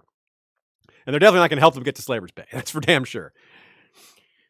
Several of you pointed out, too, that while Tyrion is launching into all these great speeches and convincing Aegon of what's what, Haldon's just sitting right there. He was watching the game. I mean, there's a chance Haldon wandered off to go do something else, but he didn't interrupt or say, no, that's where you're wrong or any of that stuff. So more likely he was somewhat convinced too. Or these other factors I just listed about Daenerys and not being able to get there, not being able to get to Slaver's Bay, the Volantine stuff, all that. There's other reasons that Tyrion doesn't necessarily credit that might be part of their decision. But we actually know that Griff doesn't know either. What happens is young Griff gets in front of the Golden Company, is like, let's not go to Daenerys. Let's go west. And they're like, oh, now there's a plan. And they like it because it's bold, because it's not the things Tyrion said. It's not going with your hat in your hand going, can I have a dragon, please? And it works. Aegon's anger flares. He kicks the board over. This is when Tyrion thinks he may be a Targaryen after all. Before that, there was an even more ominous comparison, though. Quote, There, that's made him good and angry. The dwarf could not help but think of Joffrey. I have a gift for angering princes. Okay, don't get me wrong. I don't think Aegon is anywhere near as bad as Joffrey. But we're getting a variety of snippets of his personality, and overall, it's mixed. I mean, he's cheerful most of the time. He's smart. He's very brave. He's stubborn about some things, but clearly not stubborn about other things, given how easily manipulated he's been shown to be in this chapter. And again, though, the biggest thing is that he's untested. I'm not going to stop harping on that. It's so important. And let's talk about how it is a big theme of this chapter.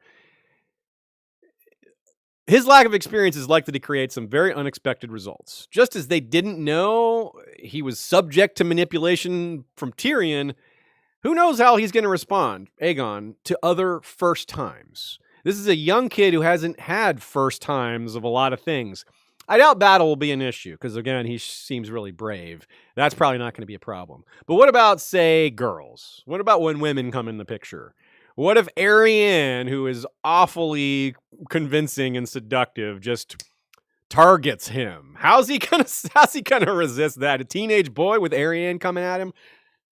He's going to be as more overmatched than Tyrion's got him overmatched here. What if he falls for Elia Sand, Lady Lance, who's about his age, a little younger than him? What if it's like Rhaegar and Elia all over again? Elia Sand with this Rhaegar's fake son here. That would be a pretty amazing little parallel situation there. And power. What about power? What's power going to do to him? That's an even bigger test. We have no idea how power is going to impact him. Some people, power makes them more dutiful. They take the responsibility and they're like, I have this power is a responsibility. I will use it wisely. I'll do my best. Some people are like Cersei, where it really goes to their head. They get drunk with power. They get sure of their own story. They get, more and more selfish. It makes them worse, what have you. I don't know which of these versions or some other version is going to be Aegon. But the point is, we have no idea. He also hasn't tasted failure yet. At one point, Tyrion realizes no one's even talked to him strongly. No one's even argued with him that much. No one's talked to him like he's not a prince. It really pushes back against Varys' narrative to Kevin at the end of the book that this kid has been through a lot. Has he? He's got a great education, but been through a lot? I don't think so. He hasn't tasted failure, hardly. Look at how he reacts to losing a board game. How's he going to react to real losses? Maybe he handles it well. But again, that's a problem that he's untested. You got to know these things. So this lack of real experience is a big issue, and George is really good at showing us the variety of ways in which it's an issue. Nina writes that, yeah, Aegon comes across as a pretty good person. And in this chapter, there's some more detail about him being good.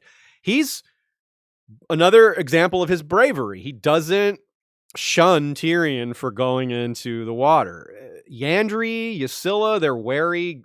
Haldon, they don't want to touch him. But Griff is like, nah, he's one of our crew, he's one of us, etc. So that's a big plus right there. And of course, Lamore looks even better than that, but more on her in a minute. So that's really good. That's something nice. That's a good quality for him. But again, he's not a bad kid. He's just way in over his head. Nina writes, he thinks he's the hero of the narrative without realizing that the real heroes are way ahead of him. That's a really good way to put it. They're farther along on this journey, even though they're even younger than him. And there's a constant theme of their being protective of him. They've stunted his growth even as they've educated him so well. Okay, so when they wanted him to go below decks when the stone men jumped on the ship, okay, fair. That's really dangerous. But here they're just like, stay on the boat while we go into town. Come on. Is it really that dangerous? That really does, as a kid, you're really going to think, you're going to take that the hard way. You're like, really? I can't walk through the town? Like, what danger is that really? Like, I'm just walking around, going to shops and businesses. Is it really that dangerous? So you do get a sense that if that's how it's always been, then he's been perhaps even more sheltered than we thought. And that's why they have this Cyvasse game, because he's moping around like, I'm stuck on board the ship. They're being overprotective again. And he's like, I don't want to do this. I don't want to do that. And so that's maybe why he's so aggressive when he gets to Westeros. Remember what happens? He's like, I'm going to lead the attack on Storm's End. I wonder if this is like pushing back against the way they raised him. Like, look, I'm going to prove to all of you that I am capable of this. That you shouldn't have been sheltering me. I could have been leading from the front all along. It's like overcompensating for all the enforced caution from his youth. But that's a prediction, not something I know for sure is going to happen. And supporting Dany later, that's going to be really important as far as Tyrion's perspective, because here is when he starts to suspect that this isn't really Rhaegar's son. He mocks Aegon as the story. The Pisswater Prince story is like, that does make for a splendid story. The singers are going to certainly have fun with that, which is part of why he finds it a little suspicious. It's like, well, because it makes such a good song, that makes it suspicious, because he realizes the benefit of such things and how well people receive things like that. People love a good story. That's why we're all here. He knows Westerosi are like that too. They will prefer the good story to the good politician, to the good leader. And that's what young Griff is. He's the good story.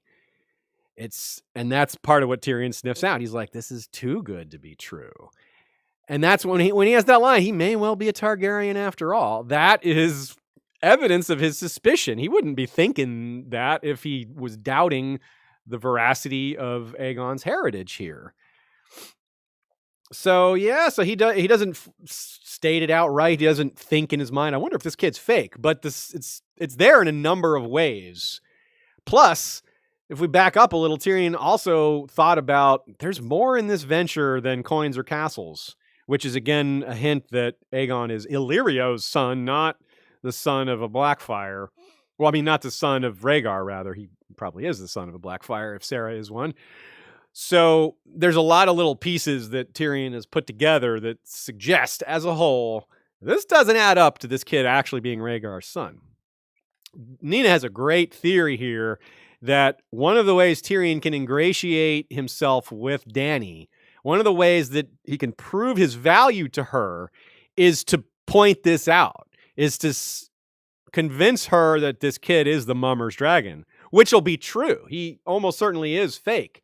So he will have really proven himself to be a valuable ally by like, look, this kid who's ahead of you in the line of succession, he's not really, and I've got the proof for it, or at least a convincing set of reasons. That's something that Dany will very much value, and it's something that you can say, look, that you've proven yourself with this particular thing.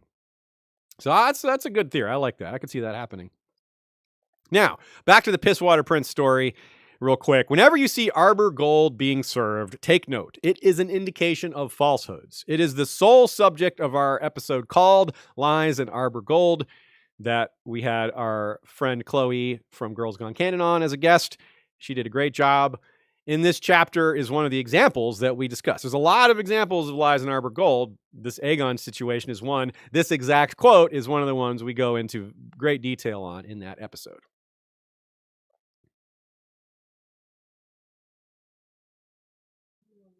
Oh, his father sold him to Lord Varys for a jug of arbor gold.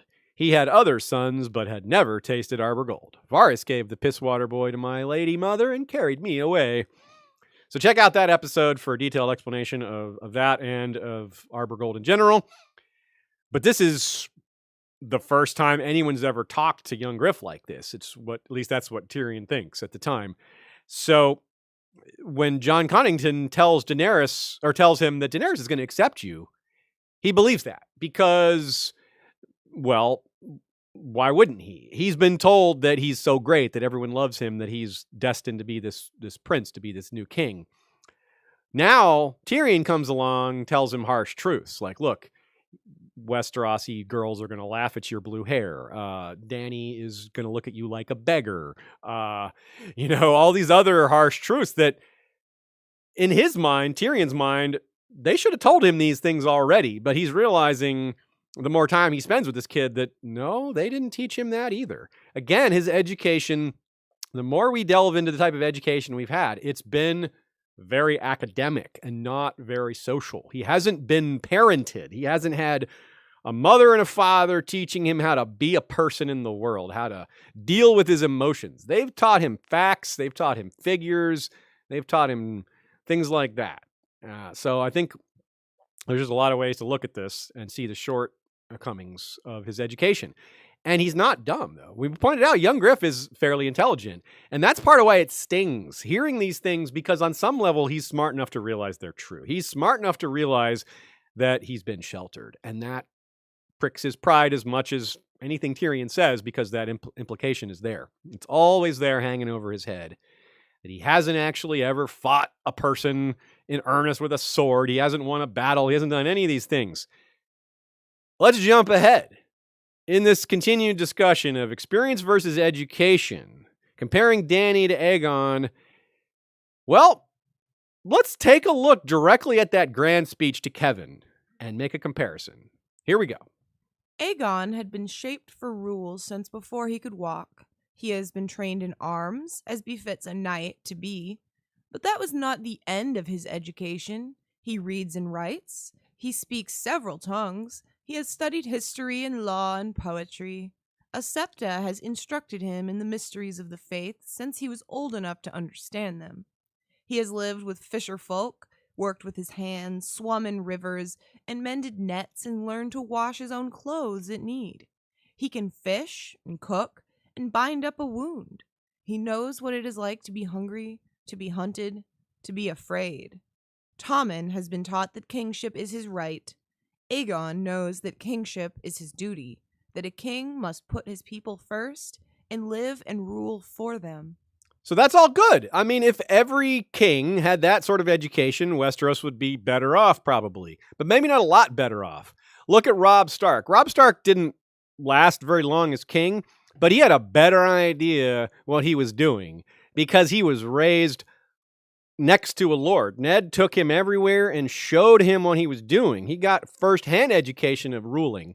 You don't get that on a pole boat being around a bunch of people who have never ruled before. Like, yeah, sure, Griff was hand to the king for a little while, but it was brief, and there's not much indication that is being passed on to him. So, really quite a different set of standards here is going on. Whoa! I'm sorry. That was really funny on camera. Just a second, folks. Oh boy, what did he do? Several things. Oh, yeah, that was very funny. If you weren't looking at the screen, definitely go back a few seconds and look at Jake and oh, that was great. I'm just killing time while he's gets settled, Jacob kind of messed up the laptop for him. I'm just undoing a whole bunch of things in a row here. Undo. Yeah, what did he? Undo. Looks like he hit tab several times. Okay, and now where was I? That was amazing. I thought he was going to get in my lap, but instead he just walked on the keyboard. Yeah, someone said jump scare.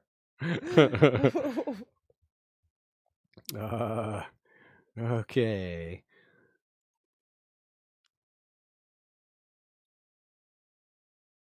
Okay, here I am.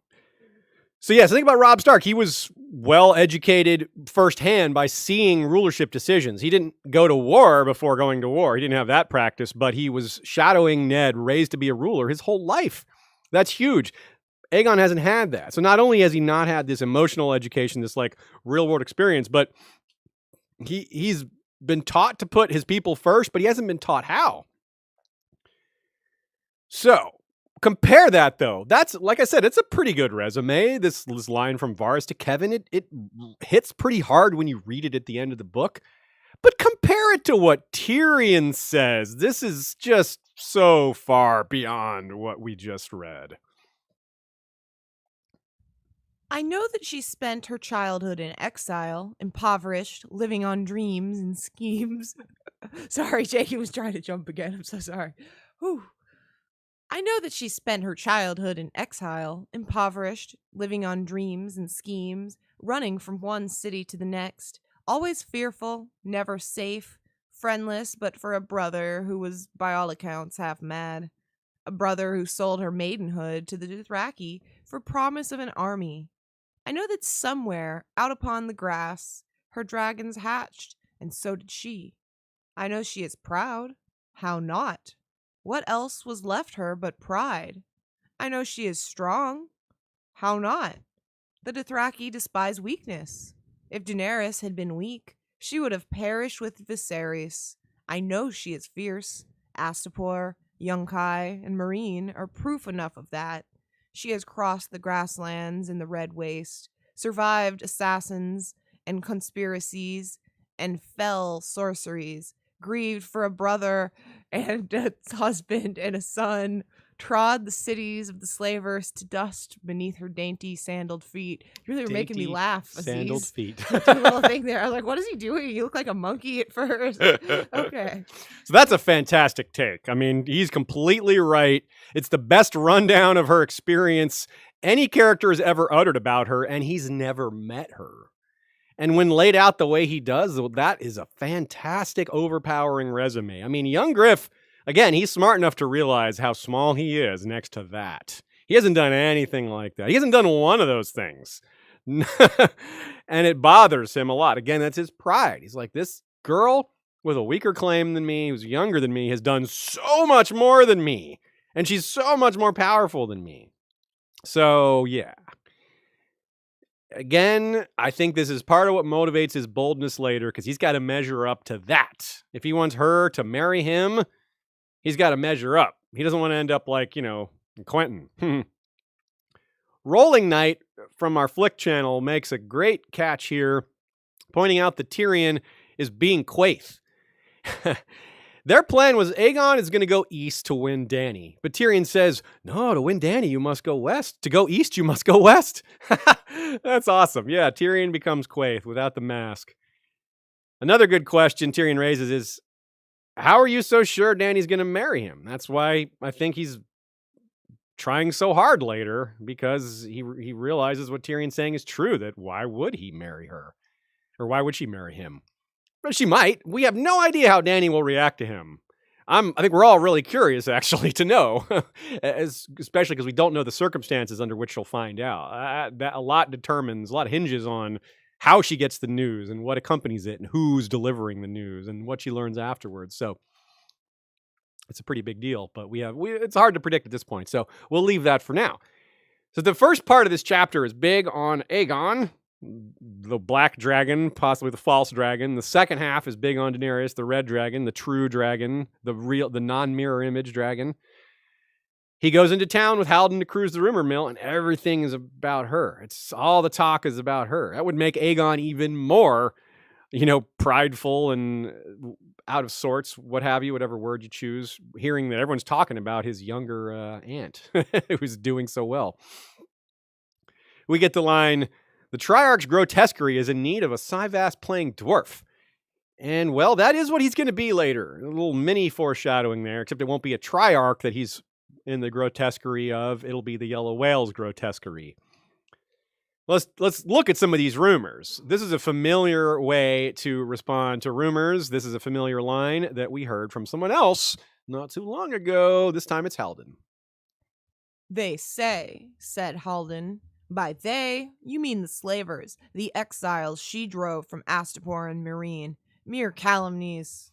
Remember what Rhaegar Frey said about Robb at the Merman's Court? He's like, they say. Of course, they say that about brave Ramsay Bolton.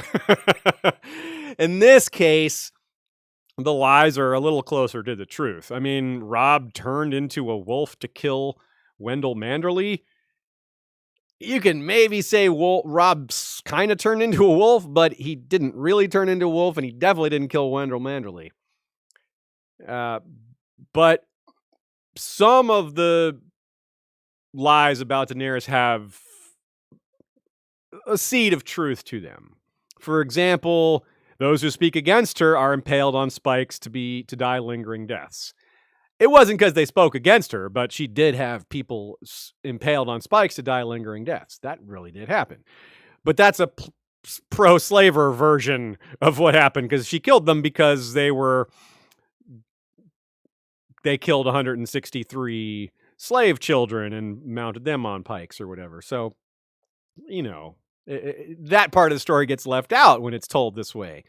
The rumor she feeds her dragons on the flesh of newborn babes.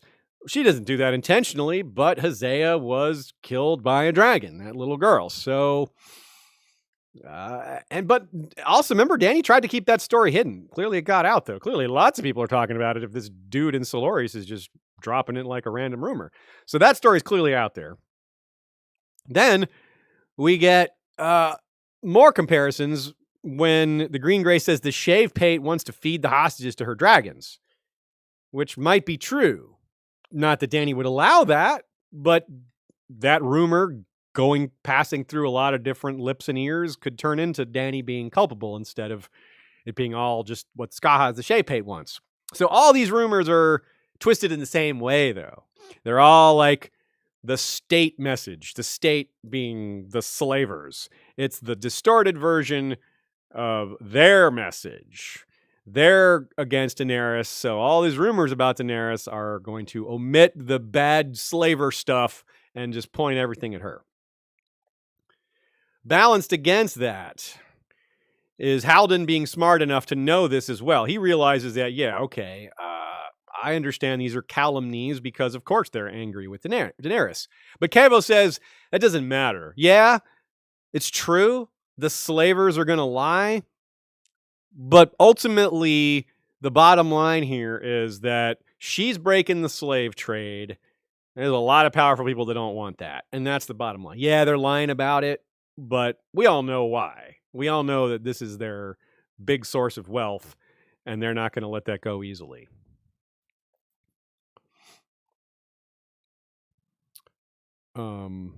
Whoa. What the hell just happened? Some lingering Jakin damage here. Okay. Anyway.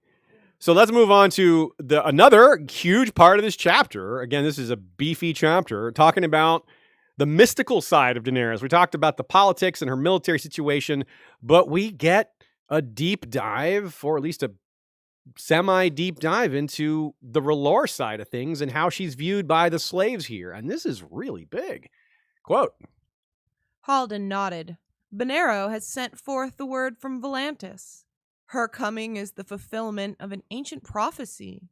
From smoke and salt was she born to make the world anew. She is Azor Ahai returned, and her triumph over darkness will bring a summer that will never end. Death itself will bend its knee, and all those who die fighting in her cause shall be reborn. What? Wow. From that, we can glean that it's another person that sees the dragons and goes, that's proof of the prophecy. Something that might happen with Melisandre when she's confronted with that. Something that Moat believed, something that clearly Benerro believes. And Benerro is the high priest of the Red Temple in Volantis, the biggest Red Temple in the world. This line, death will bend its knee, is that meaning the defeat of winter, seeing like the others as the personification of death? Is that what it means? Or is it those who die fighting in her cause shall be reborn? Is that just like religious dogma? Maybe he's seeing the armies of the dead in his visions, and he's seeing the whites fighting for the undead and thinks that's what he's seeing in his visions. Like, oh, they're killed fighting for Dany, and then they're raised by the others. And he's seeing like a distorted version of that in his visions. Or maybe there is going to be a lot of fire whites. I kind of don't think so, though. I think it's more of the first thing I said. I think it's standard dogma from Selhorys. The line, all those who die fighting in her cause shall be reborn, is repeated elsewhere.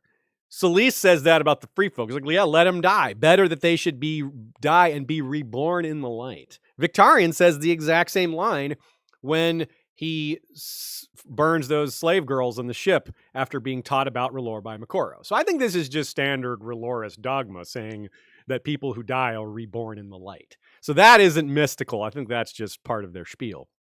Still, there's a lot of mystical in that. And this whole smoke and salt business and the dragons proving things, it's hard to argue about this. And these slaves aren't going to be convinced. They are very much sold on this.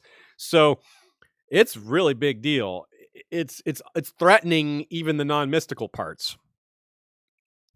Aemon Targaryen, Maester Aemon that is, was the last person to make the same claim as Benerro. And these are polar opposite type people. Aemon is a rational, he's got mystical stuff going on, but he's a maester. He approaches things more logically. He's not a religious zealot. So we have a maester, a scholar, a student pointing to the dragons as evidence. And now we have this religious leader, this zealous guy who does have visions. He can read the flames. He's seen things that we don't know about that pertain to this. And so we've got both of these independent sources. There's no way Aemon and Benerro know each other. There's no conspiracy here. This is just way too many people saying this, way too many believers. Daenerys is Azor Ahai. We should take that very seriously. And pretty soon, a lot of these other in-world characters will be as well. It's very portentous. Tyrion notes that 4 out of 5 people in the city are slaves. Now, that's just an estimate, but still, wow. It's going to be the same in Volantis, too. It's nothing like Slaver's Bay, where you look at Meereen, and those slaves were locked down. They had no ability to revolt. They were just so controlled, so constantly flogged and kept separate. Here in Volantis and Selhorys, and you get the impression that the other surrounding area is similar, the slaves have more agency, which is weird to hear that slaves have more agency, but they do. There's a distinct difference between slaves who are allowed to attend religious ceremonies and worship openly gods they want to and take part in these prayers and yell and scream and prostrate themselves. Meereeneese slaves can't go doing that. They're far more locked down. Slaver's Bay slaves. It's a different situation. So if this 4 out of 5 city slave population city rises up, it's a much bigger deal than Meereen. And Meereen could not have risen on its own. They needed Dany's help. Here they only maybe need Dany's encouragement. They may get both. But in Meereen also, there's no religious fervor behind it all. To them, they see Daenerys as a savior after the fact. Because oh, look, she saved us, so she's a savior. But here, she's prophesied well in advance that she's coming. It's a very different scenario. Much more of a powder keg, much more potent, much more dangerous, potentially much more helpful to Dany in the short term, but also potentially a huge burden for her later if she has to answer for all these zealots, and what they do will reflect on her potentially. And here is another example of just how far it's gone. This quote is really telling. In Volantis, thousands of slaves and freedmen crowd this temple plaza every night to hear Benero shriek of bleeding stars and a sword of fire that will cleanse the world. He has been preaching that Volantis will surely burn if the Triarchs take up arms against the Silver Queen. Again, you can't possibly imagine that happening, Meereen. When the Meereeneese would not allow a slave to preach to other slaves that the rulers of the city shouldn't attack this person who's wrecking slavery. The huge amounts of slaves are openly listening to this man say the Triarchs will burn if they take up arms against the Silver Queen. So Daenerys is their religious savior and their political savior. She is the person that she's both the person that's going to overturn the world order and the person that's wrecking the slave trade. They worship her as a prophet and as a person who is, a total reversal of the political scenario that's existed for hundreds of years. So what a powder keg it is for the Volantene leaders. What are they supposed to do about that? If they openly oppose Daenerys, they risk the entire slave population rising up against them. If they don't do something about Daenerys, then, well, that's almost certainly going to happen too. It's a lot like both of these other chapters we've dealt with today. Those Ironborn in the towers are screwed no matter what they do. And Jon, the free folk with Jon are kind of screwed no matter what they do. And the Volantenes are kind of screwed no matter what they do. We've gone over lots of details as to why we think Volantis is doomed. All caps, doomed. Extra O's, doomed. And this is part of why. It's like every scenario you think through, it results in Volantis being bashed or burned. And there's more evidence of it here in this chapter. Tyrion thinks to himself, when he's made aware of the fact that there's Dothraki close by, because very early in the chapter he's told they could hear the bells ringing. The Dothraki were so close on the far side of the river. He thinks, if I were Khal, I would feint at Selhorys, let the Volantenes rush to defend it, then swing south and ride hard for Volantis itself. Yeah, a pretty standard strategy. Make one appear to go for one thing, and then go for as a decoy, and then go for something else. It's similar to what Euron did with the Shield Islands. He had his fleet rush upriver. Everyone chased them. Meanwhile, while they're chasing their ships upriver, whoops, we took the Shield Islands while you were going up there. And of course, the Shield Islands were also a bit of a distraction from the attack on Old Town and the Arbor. So kind of a double decoy there. So this is another angle to the way Volantis could be destroyed. If it's destroyed by Dragonfire, well, maybe the Dothraki will give her an assist here. They'll give her a hand. We do expect them to follow her, after all. She'll have a lot, if not a huge number, of the Dothraki in her army. Well, if she takes down Volantis, you could definitely see them playing a part of it. Maybe they'll be the ones that make the feint towards Selhorys while she takes the rest of her army towards Volantis. I could definitely see that. And it's even possible that Tyrion will be the one to implement that plan. Tyrion may be in a leadership role by the time this whole Volantis plotline plays out on page. He may be the one to say, what I would do is make a feint for... He may actually get to put this in play.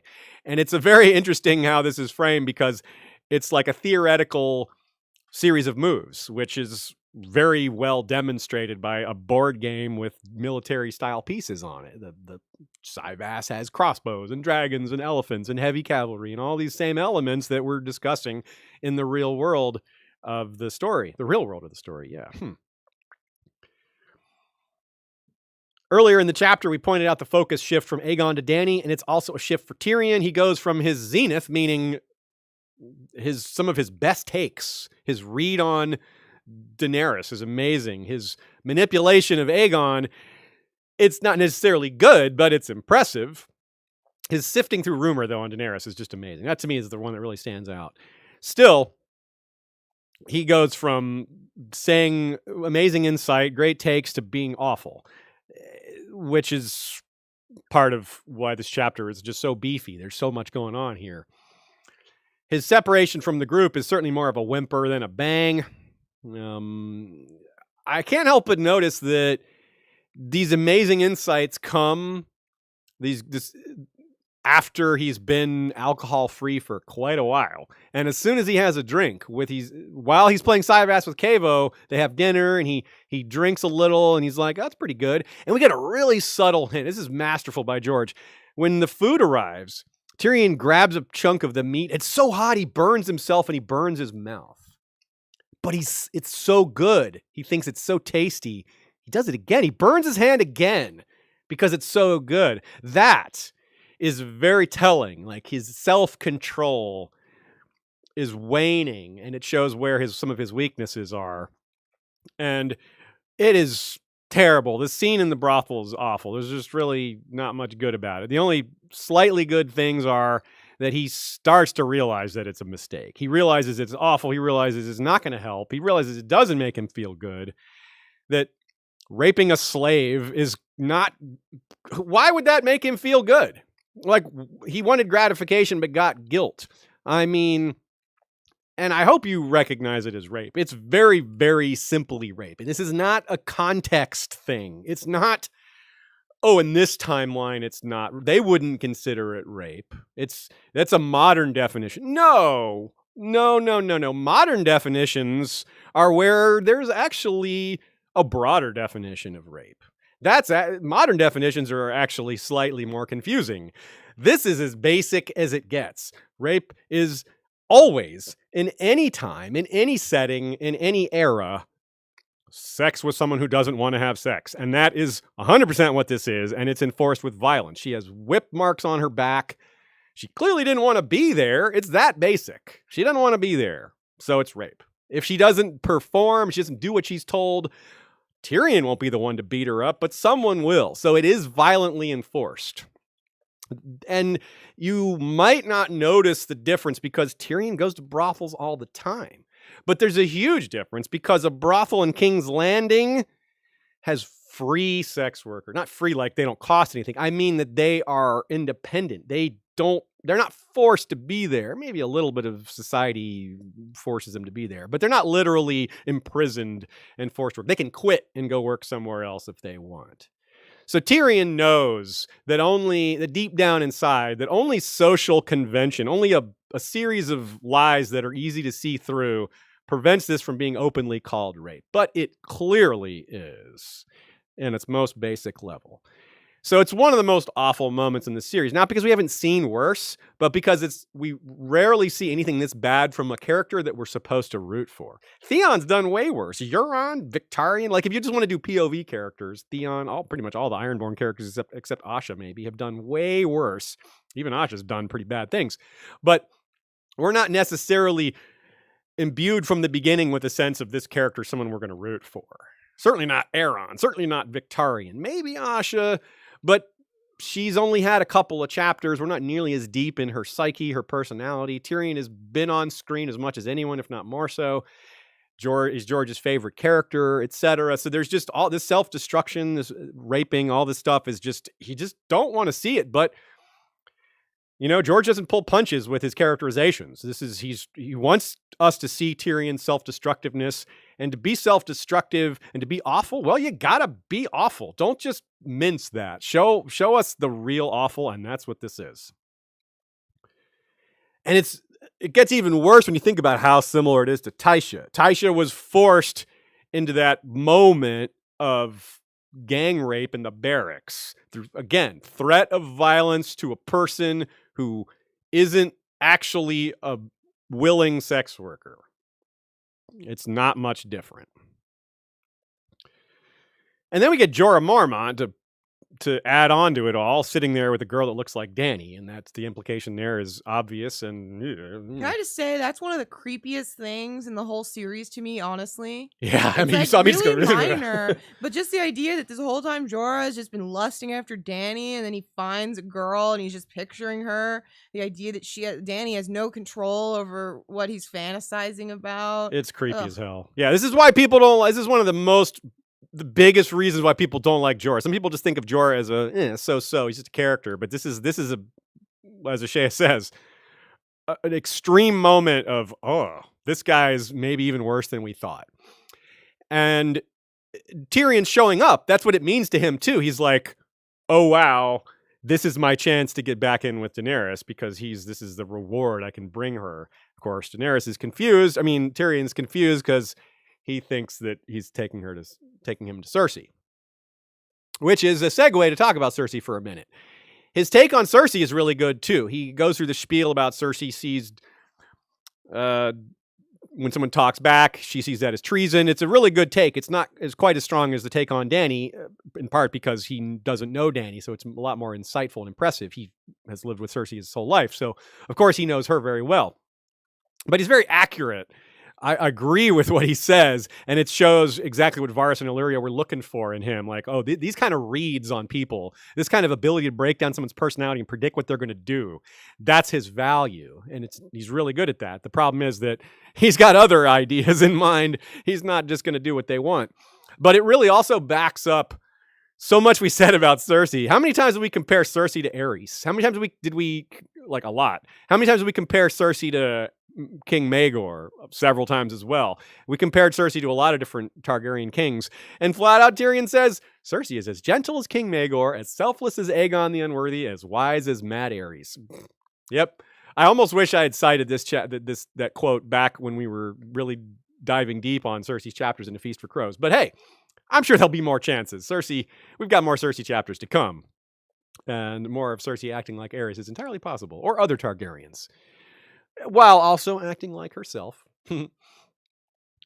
Speaking of someone on the opposite end of the spectrum, but also a woman, we have Lemore. Extremely generous, extremely unselfish, extremely kind, extremely good, and imperceptible. As well as Tyrion knows Cersei, he doesn't know anything about Lemore other than these basic things I just said about her being seemingly decent and all. And he respects her a little more because she, and the rest of us do probably too, because she forced the water from his lungs. That was very brave of her. Maybe it was just pushing on his chest, but maybe it was mouth to mouth, and she hugged him when he woke up. Like, that's real love. Like, that Tyrion doesn't get that. He almost doesn't know how to react to it. It's a little sad that he's had so little love in his life that he doesn't know how to respond to it. And Nina writes, what's notable about both Lemore and Aegon's kindness toward Tyrion is how this chapter shows Tyrion at his worst. He gets that kindness shown to him early in the chapter, and then just goes on and abuses this slave girl. Tyrion cautions Aegon about the word must much earlier in the chapter. He says, must is not a word queens like to hear. And you know who says must to a queen? Next chapter is the Green Grace, saying must to Daenerys when advancing these so-called traditionalist Meereeneese policies. She says, the mother of dragons must don the tokar or be forever hated. And then she says, if you do not marry a Meereeneese nobleman, your reign must end as it began, in blood and fire. And then she says, your worship must marry Hisdar in the Temple of the Graces. So there's just must. There's all these musts. And this is next chapter. So George is being real subtle here. And there's another that isn't a must, but it's basically the same. She says, the gods of gifts won't consider it a legitimate marriage. It's kind of like would not. Like that is she's speaking for the gods. Of course, she is a high priestess. So in her culture, she's allowed to do that. So people listen to her. More on her when we get to this next chapter in just a few minutes here. It's a really good segue to the end of Tyrion's discussion here because there's all this nice overlap. Noga Frankel asks, what is the climate like in Volantis? Not everywhere a never-ending summer sounds like a good thing, for example, Dorne. Yeah, it's close to the equator. It's I swampy. replied, yeah, it's hot and humid. Oh, okay. And Noga brought up, why does a never-ending summer sound like a good thing to people there? That's a good point. Everyone there would be like, no thanks. Yeah, I mean, it only sounds good to zealots because I guess they haven't thought it through. I mean, it doesn't sound good to a single reader, I don't think. Yeah, Volantis sounds like New Orleans to me. It does, yeah. Yeah, hot and humid and swampy and down by the waterfront. It just feels like you're swimming in your own sweat. Totally true. And Nina made that point how it's a few episodes ago as well. I think it was when we had Quentin there because that was our first time there. Because George wrote that book. Oh shoot, I'm spacing out. The Mississippi, the vampire book. Fever Dream? Fever Dream, yeah. Fever Dream is set on the Mississippi, and it's New Orleans. I mean, New Orleans is a big part of it. So you have that same humid, hot, giant river. Yeah, the Rhine and all that. Yeah, so that's really George's a little familiarity with that. He had a little experience in writing this kind of setting. He just had to adapt it for fantasy instead of 1850s Mississippi. Halden's fate. We may have gotten a clue to Halden's fate when they're passing through Selhorys. There's this nice quote here. Under the town walls, parchment lanterns had been lit above the stalls, throwing pools of colored light upon the cobbled path. Tyrion watched as Halden's face turned green, then red, then purple. Purple is a bad color for a face. Red's not great either. Red is usually just anger. Green is sick. Red is anger. Purple is choking. Obviously, there's other interpretations there, and maybe it's just something entirely else. But, George has so much work foreshadowing, so many double meanings. That one kind of stood out to me a little bit. So if Halden dies of, poison or something or being strangled, we'll know that this was, in retrospect, this was foreshadowing. But to me, it sounds like he had one of Willy Wonka's candies. Nice. Dornish James says this girl, the redhead in the brothel that Tyrion sleeps with, is a redhead like Sansa, who was also abused by Joffrey. And this is, Dornish James says, this scene is maybe a bit what it would have been like had Tyrion actually forced Sansa to consummate their marriage. That's a good point. Yeah, because it would have been worse because Sansa's a character we know, and it helps us be a little bit detached from this scene because we don't know this character at all. If it was someone we knew, we'd be like, oh, I don't want to reread that. Karen Sita wraps up our coverage of Tyrion 6 with a super chat from Canada. Dancing Dog with Heart sticker. Thank you very much, Karen Sita. Much appreciated. Let's move on. Danny 4, better the butcher than the meat, a.k.a. to tie a Meereeneese knot or not. Regarding the title, Daario in this chapter suggests a plan that's essentially the same as the Red Wedding, slaughtering many of the most powerful members of the nobility while marrying Hisdar. It's actually worse in some ways because there's no one side that survives. It's basically just kill all of them and just leave your own people. Whereas the Red Wedding, it was like half of them killing the other half. But on the other hand, killing off Robb and his men, those are decent people. These are slavers. So definitely would have rather seen Daario's plan than the Frey plan. But hey, the story wouldn't be as entertaining. If it's a chapter very focused on this question of marriage to Hisdar. It's a lot more focused on this one issue where we just got this Tyrion chapter that's dealing with a lot of major plot points and a lot of character shifts and arc changes and pacing changes. This is a lot more focused on this one issue. And of course, even that said, there's a lot else going on because this is a Song of Ice and Fire after all. But she's led to believe that the only way, the best way, the peaceful way to securing this city is through this marriage. And well, it starts like this. Galaza Galere arrived at the Great Pyramid attended by a dozen white graces, girls of noble birth who were still too young to have served their year in the temple's pleasure gardens. I love that I often write GG for her abbreviation, and then I have to decide whether to say Galaza Galare or Green Grace, because either way, she's GG. GG also common phrase meaning good game. And well, Galaza is out gaming Daenerys badly. Yeah, she runs a good game. Yeah. I think Dany will win in the long run, but right now Dany may win the war, but Galaza is winning all these individual little verbal battles. The beginning of the chapter opens with the opposite of Dany's previous. Good catch by Joe on that one. In the previous chapter, Dany 3, the opening was of these incredibly erotic, graphic dance scenes, these sex slaves performing. Here we have these dozen white graces, girls of noble birth who are too young for such things and are trained in a temple and all that. The quote is, they're veiled in white, armored in their innocence. So yeah, that is a polar opposite. Good catch. I did not notice that. Nina says, bringing the white graces to meet Daenerys is a neat show of power on a few levels and an immediate sign of the Green Graces' shrewdness. For one, it's a subtle reminder that Galaza has connections among the Meereeneese nobility through her religious function and natural go-betweens to transmit information. Note that the white graces are all noble-born girls, which is to say they're members of the former slaving class. These are all the daughters of slavers. It's also perhaps a little rebuttal to Dany's taking of hostages from among the Meereeneese nobility long before Dany came to Meereen and took pages and cupbearers from its former slaving class. The Greengrace had Meereenese noble families giving her their daughters, right? Meaning that this is what she was. The Greengrace is the one who collected these daughters, and maybe they don't seem like hostages, but they could turn into hostages on the flip of a switch because she has possession of them. So there's political strength here underlying what the Greengrace is doing, and there's a lot of subtle hints to just how powerful she is, which is the basis, a part of the main basis for determining that she is the most likely candidate to be the Harpy.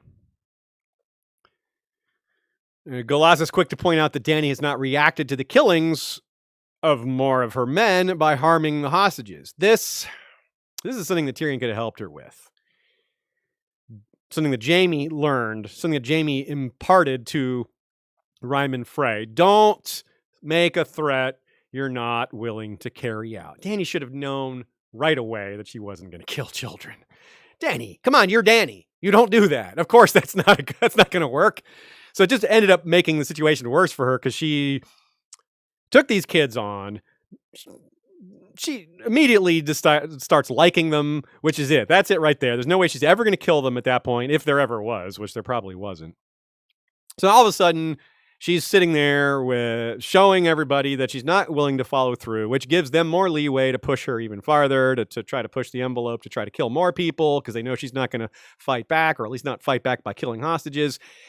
And Galaza being there, that might be part of why she's there, to make sure Dany stays that way, to make sure Dany doesn't change her mind.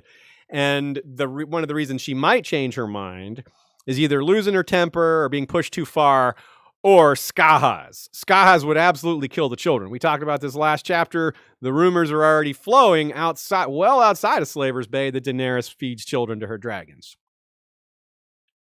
This is our subtle hint, maybe not so subtle, that this has been happening. Skahaz clearly has, prior to this scene, off-page, argued with Dany about following through. He's like, they broke the peace. Kill the hostages. And she's like, no, I just don't want to. And he's clearly brought it up several times because it's clearly like a sore spot with her. But you got to appreciate her morality. As much as I criticize her for not following through, I didn't want her to. I didn't want her to kill the children. It's better for her to break her word than to follow through on killing kids. She just shouldn't have put herself in that spot in the first place.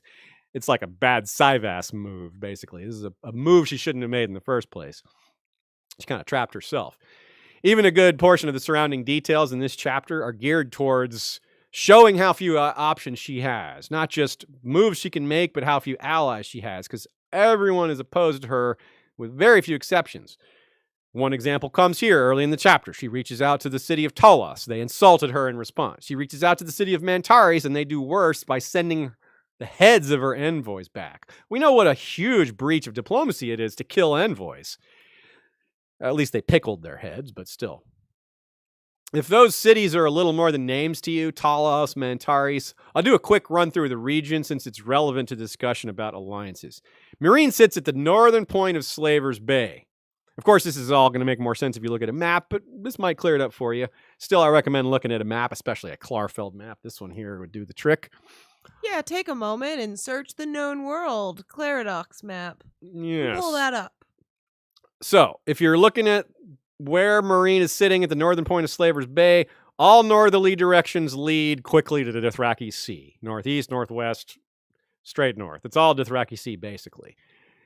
East is Lazar, and that's one of the few allies they have. That's cleared up in this chapter. Daario returns and says, okay, they're going to send us food. But no military help, just food. Food's really important. They're starving, just like, seems like almost every POV, someone's starving somewhere, if not lots of someone's. No different here. Farther east of Lazar is the Red Waste. Southeast, ditto, but that's the direction towards Karth. If you just go straight east, you'll hit the Bone Mountains. Southeast is how you get to Karth, as Dany did. She passed through the Red Waste going, actually it was more of a straight south for her, but still, that's the direction she went, ended up at Karth. Straight south is Yunkai, straight farther south is Astapor. Southwest is actual Slaver's Bay. West is the Demon Road, and eventually the shattered Valyrian Peninsula. After you pass the ruin of Borash, which we don't know much about, which is on the Demon Road, there's a fork that comes in the road. You can either continue west or head south. If you go south, it's Talos. And again, remember, these are the dragon roads, Valyrian roads. These are very strong, well-defined roads. These aren't like paths or even like the King's Road. These are half magical asphalt. If you were to pass that fork and not go south to Talos, you would end up in Mantaris. And if you were to look at the wide swath of destruction left by the Doom, Mantaris is right on the edge of that. It's like if the Doom had gone a little farther out, if its region of destruction had been a little wider, Mantaris would have been swallowed up in it too. So it's right on the outskirts of that. It sits on the tip of an island sea called the Sea of Sighs. And the Sea of Sighs extends deep into Doom-ravaged territory. The water is red. And there's multiple accounts of the people there being monsters. Given what looks like a landscape of natural and supernatural fallout, and the possibility of blood magic, this is all possibly an explanation or a series of explanations. So we'll expand on the Demon Road, Mantaris, Illyria, Talos, the Isle of Cedars, and some of these other places some other day. That'll be fun, but I don't want to get too deep into it. Again, claridox.de if you want to see that visually. An ostensibly innocent but subtly sinister question is posed here by Nina. If indeed Galaza is the harpy that Galaza asks when she says, "If you will forgive my saying so, your radiance looks weary. Are you sleeping?" That's a needle. That's rude. That is the example of polite rudeness. Galaza knows exactly why Dany isn't sleeping. Her people are being murdered every night. More people are turning up dead. It's like, gosh, why aren't you sleeping? Hello, it's obvious. So that's just needling her. Like, that's pointed politeness. If she doesn't know herself that Dany is waking up in the middle of the night, worried about people being murdered, then she's heartless, So I think I think she's doing this on purpose. I think she knows exactly what she's saying. She's insulting Dany in a way that Dany doesn't necessarily recognize it as an insult, but we can. So even if Galaza Galari is not the harpy, again, she is dominating Dany in these exchanges. She has so much more experience with politics. She has so much more experience with talking, with diplomacy, and with her own culture. I mean, she knows these people. She was raised in this culture. She's the high priestess. She was, like her whole family for generations is from here. Her native advantages are overwhelming.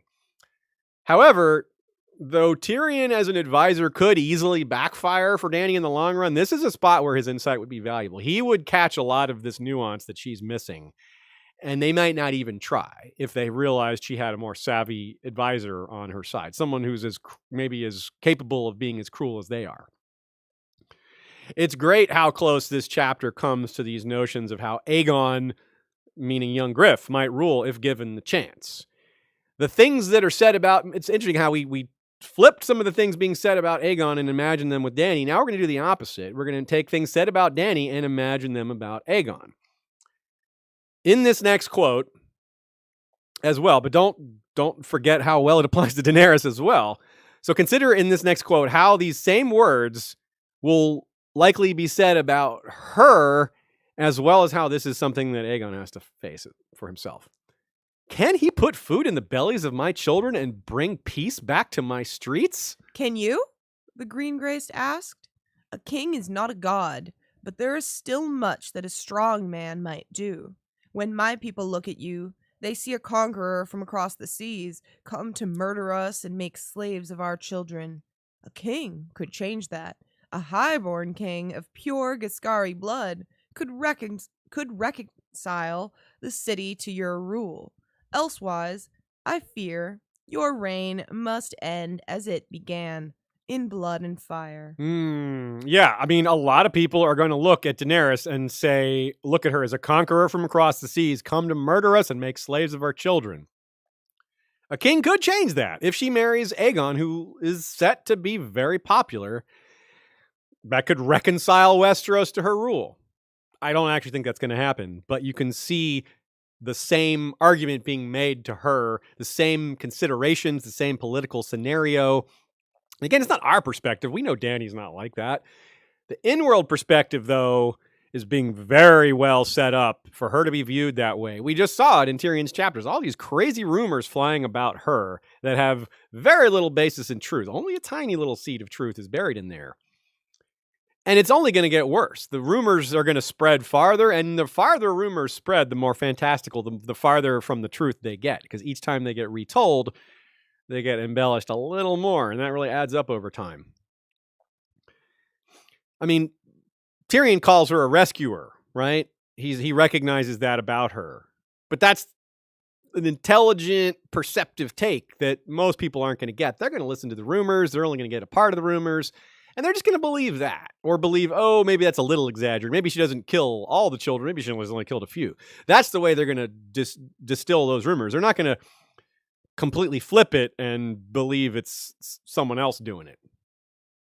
So they're not going to look at Meereen the way we do. We know she's in Meereen in part because she wants to rehabilitate a horrible place. But to outsiders, most people in the world are going to look at her like they look at any power broker, any king or queen. They're going to look at her as just carving out a kingdom for herself. That's what it looks like. Just like every other person who carves out a kingdom, they're doing it for themselves. It's for power. It's for territory. It's not for compassion. It's not for empathy. That would surprise them. And frankly, that is hard to believe. But the only reason we know it is because we've been inside her head so much. And no character in world has been, except her. And the very few who have seen her operate up close, like Eerie, Jiki, Missandei, Barristan, people like that who know she really is like this. But that's a hard sell to people who are thousands of leagues away that have never met her in person. Another way this chapter gets a little dark is the notion that these slaves, these weavers, are the ones who were murdered. That's the specific killings that happened this particular night before this chapter. There's some evidence that these are specifically known people that were murdered. Back in Dany 1, there were slaves to a man named Grazdan Galare, who was cousin to the Green Grace. That's the guy who wanted to keep getting profits from his freed slaves over there, because in his mind, well, I taught them their skills, so I should continue to profit off of their use of their skills. Very, ruling class oriented take there, which I think most of us would be like, are you kidding me? That's how Dany reacted. Are you kidding me? And so she made his punishment worse for even daring to ask for that. It's quite possible that these three were the ones murdered over that. Dany indicates that the three who were murdered here gave her a tapestry that she has hanging over her bed, or in her bedroom or something. So it could be the same ones. It's not confirmed that it's the same group, but it would make sense for them to revenge themselves on her, on those three, because of Dany standing up for them and because they believe that they deserve the profits from them. So very dark, but at least there's a chance it's not the same group of people. Nina also wonders about that. She thinks it's a good chance those are the same people, but we can't be for sure. She thinks maybe if it was the same people, Dany would have thought about that, made that connection in her mind. Glaza also argues Hizdar can't offer you an army, but he can offer you his history, and his bloodline is really powerful. It's important. It's an interesting thing, steering her away from more military power. Like if she were to marry some guy, some Meereeneese noble that could bring soldiers to the mix, well, that's not something that the Meereeneese want. They don't want their potential military strength peeling off to Dany's side, because of course their long-term plan here is to get rid of her. Interesting that they have a prophecy here. There's a casually mention that marrying the dragon to the harpy will fulfill a prophecy. It sounds an awful lot like some of these other prophecies of a dragon marrying this or that, or the pact of ice and fire, or the prince that was promised. These other things that thematically have some resonance there, but we don't get much detail on that. It almost certainly relates to the time back when this Giscari lands were being constantly defeated by Valyrian incursions. There were 5 Valyrian wars with Giscari that the Giscari fought, and they lost them all. So you can see why that might be something they hope for. Isn't it? The way we could finally get back on top is to marry these people that keep beating us, because clearly we're not going to beat them ourselves. Let's talk briefly about Hisdar. Galaza was so confident that her takes would be received well by Dany, or at least that they would be convincing, that she brought him along with, which is another sign of who's really in charge here. This shows where her authority is. Behind the scenes, she's got all these noble children in her possession. She's got the religion. She's the spokesman for their gods. So there's just a lot of hints of just how powerful she really is. Hisdar does a pretty good job, again, with this theme of people being convincing. His diplomacy is quality. I don't like him, but I've got to say his arguments are solid. They're not good. They're dishonest, but they're convincing. And he does it. He presents himself smartly. He doesn't come off as prideful. He doesn't come off as cocky. He doesn't talk to her the way he probably will talk to her a little later, the way he talks to other people. He's very humble, which is probably hard for him to do because he's ultra rich, full of himself kind of guy. He was raised that way. But that is a valuable skill he has for being a diplomat, for winning people's minds over, especially hers, is that he's very good at appearing to be humble. And he admits that, yeah, of course I want a crown. Like, who wouldn't want a crown? But,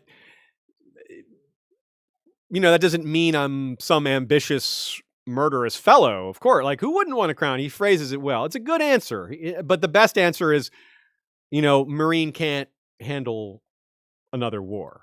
And that registers with her because she does want peace. She does feel compassion for the Meereeneese, doesn't want any more killing than there has to be. And, well, a war would be a lot of killing, so that's pretty straightforward. So try to avoid that. Now, this is the same guy that argued for the opening of the fighting pits. That's how you know there's just clearly more going on here, that he has a lot more at stake, a lot more in mind, a lot of goals and ambitions that he's not revealing here. He's just like everyone else in the Meereenese nobility, is that he wants to restore slavery. He's not a good guy. Not at all. He may be not as bad as some of these others. He's certainly not as brutal or as murderous, but he's certainly just as willing to send brutal, murderous people to do things that he needs done. It's sort of the same removal of that we see in Tyrion in the brothel. Tyrion himself isn't going to beat up the sex slave for not performing, but her bosses will. Same thing here. Hisdar is going to be the good cop and be like, oh, I'm a good guy. I can make the murders stop. If he can make the murders stop, then he has some say in it, right? There's some organization behind all this. But this is Dany's inexperience not piecing all that together. She doesn't have experience with government structures, with political alliances, with understanding that she's suspicious. I mean, she's got the intuition to say, if he can stop the murders, doesn't that make him connected to it somehow? Yes, it does, but she's not willing to go all the way with that because she's not totally sure of herself. And she doesn't want to throw away what might be her best option. She looks at Hisdar and is like, this is not good. He doesn't love me. He's not a great dude. But I got to do something, and it could be worse. She's definitely settling, right? Hisdar is settling. And in more ways than one, both as a lover and as a husband, politically speaking. But what other option does she have? Well, maybe she does have other options, but she doesn't see them. And he talks a good talk with a new time has come. The Meereenese way of doing business is old. His protestations of a new era are like, that's a pretty good selling point. He's like, Meereen's been stuck in these old rules. We need to change things. He's saying we need to change all these things, but he doesn't actually want to change the most important thing that Dany wants to change, which is the slavery. He's like, yeah, we'll move forward on this. We'll progress in this area. But we're not getting rid of slavery. So that's the deal breaker ultimately. And Dany doesn't see it that way necessarily. I don't think she quite hones in on that being the thing that all this is about. All the sweetness, all the this and that. It's all about keeping slavery intact. That's the only thing that they really care about. If they can keep slavery intact with Daenerys still being queen, they're fine with that. But they probably don't expect that to be possible. So thus, they have to get rid of her one way or another. The marriage to Hisdar for political reasons, doing her duty to save her people as she sees it, is a little similar to Robb Stark marrying a Frey. A tough decision to marry someone you haven't met, someone you don't love, but you know, it's for a young person. It's even more impressive to make that call because, yeah, I mean, wow, committing yourself to another person like that for political reasons is just something that's just so far afield from our own personal experiences. Now, Barristan Selmy comes in after Hisdar heads off, and he's very much Barristan here. He can't pretend to be happy about what's going on. She says, "Are you happy for me, sir?" And he says, "If that's your command." And this is very similar to what Hisdar said when she's like, "Hisdar, do you love me?" And he's like, "Well, if you want me to." So this is sort of her playing through something that she's already given up on. She knows that she has to marry for politics, and she knows that he's not really going to be happy for her. Like, why would he be happy for her? This is not a good marriage. So, but he's also wrong. He says, look, there is a third option. He says, look, you could go to Westeros. They'll welcome you there. That's where you belong. Okay. No, sorry, Barristan, that's not true. They're not going to welcome her there. I really don't think so. They're going to welcome young Griff, I think. They're going to cheer him. That's who he's thinking of, though he doesn't know it yet. There's just so many reasons for her coalition to be seen in a dim light. Like, Westeros is xenophobic. Westeros doesn't like women rulers. Westeros is not going to be thrilled with dragons either.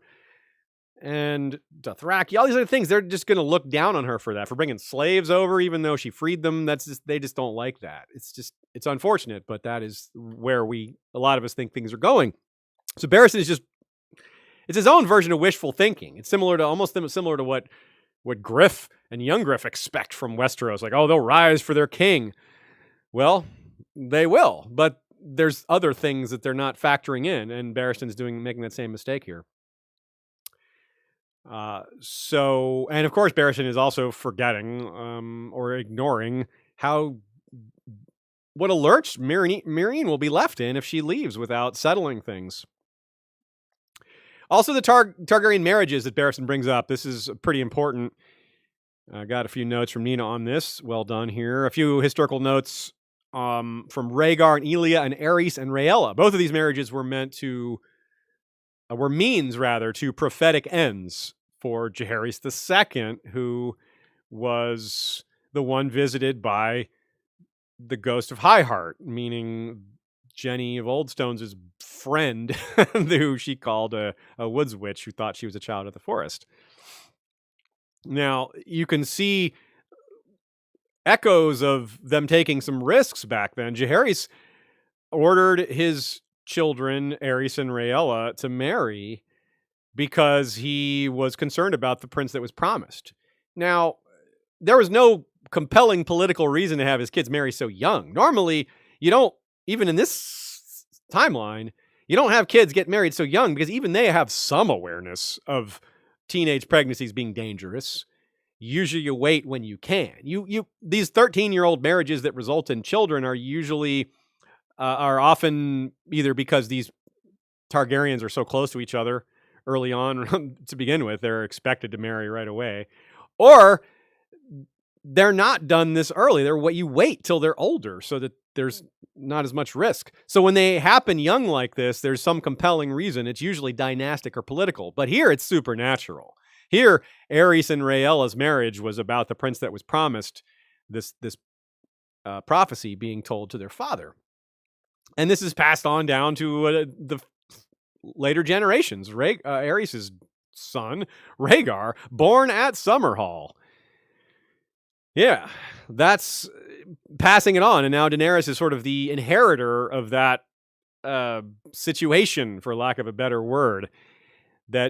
Because she probably is the princess that was promised. So she probably is the result, the culmination of these predictions, these prophecies that her prior family member, her ancestors got wrong. Like, Rhaegar might have actually loved Elia, but if he was so focused on saving the world, like, well, how's he going to have good thoughts? How is he going to have a normal life when he thinks his job is to save the world? Now, imagine if Daenerys is sold that idea. What if Daenerys gets the idea that it's her job to save the world? She doesn't have that opinion right now. She hasn't come to terms with what most of us readers seem to believe, which is that she has this burden on her shoulders to do the lion's share, the dragon's share, or a huge portion, if not more than half, of the work in saving the world. She has not yet begun to feel that burden. The burden of Meereen is monstrous, but it's nothing compared to saving the whole world. And she hasn't begun to feel that pressure yet. And as much as I talk about, well, what would power do to young Griff? What is a boy who's never wielded great power? What's that going to do to his psyche? What is this going to do to Daenerys? Finding out that lots of people, thousands of people, true or not, think of her as the savior of the world.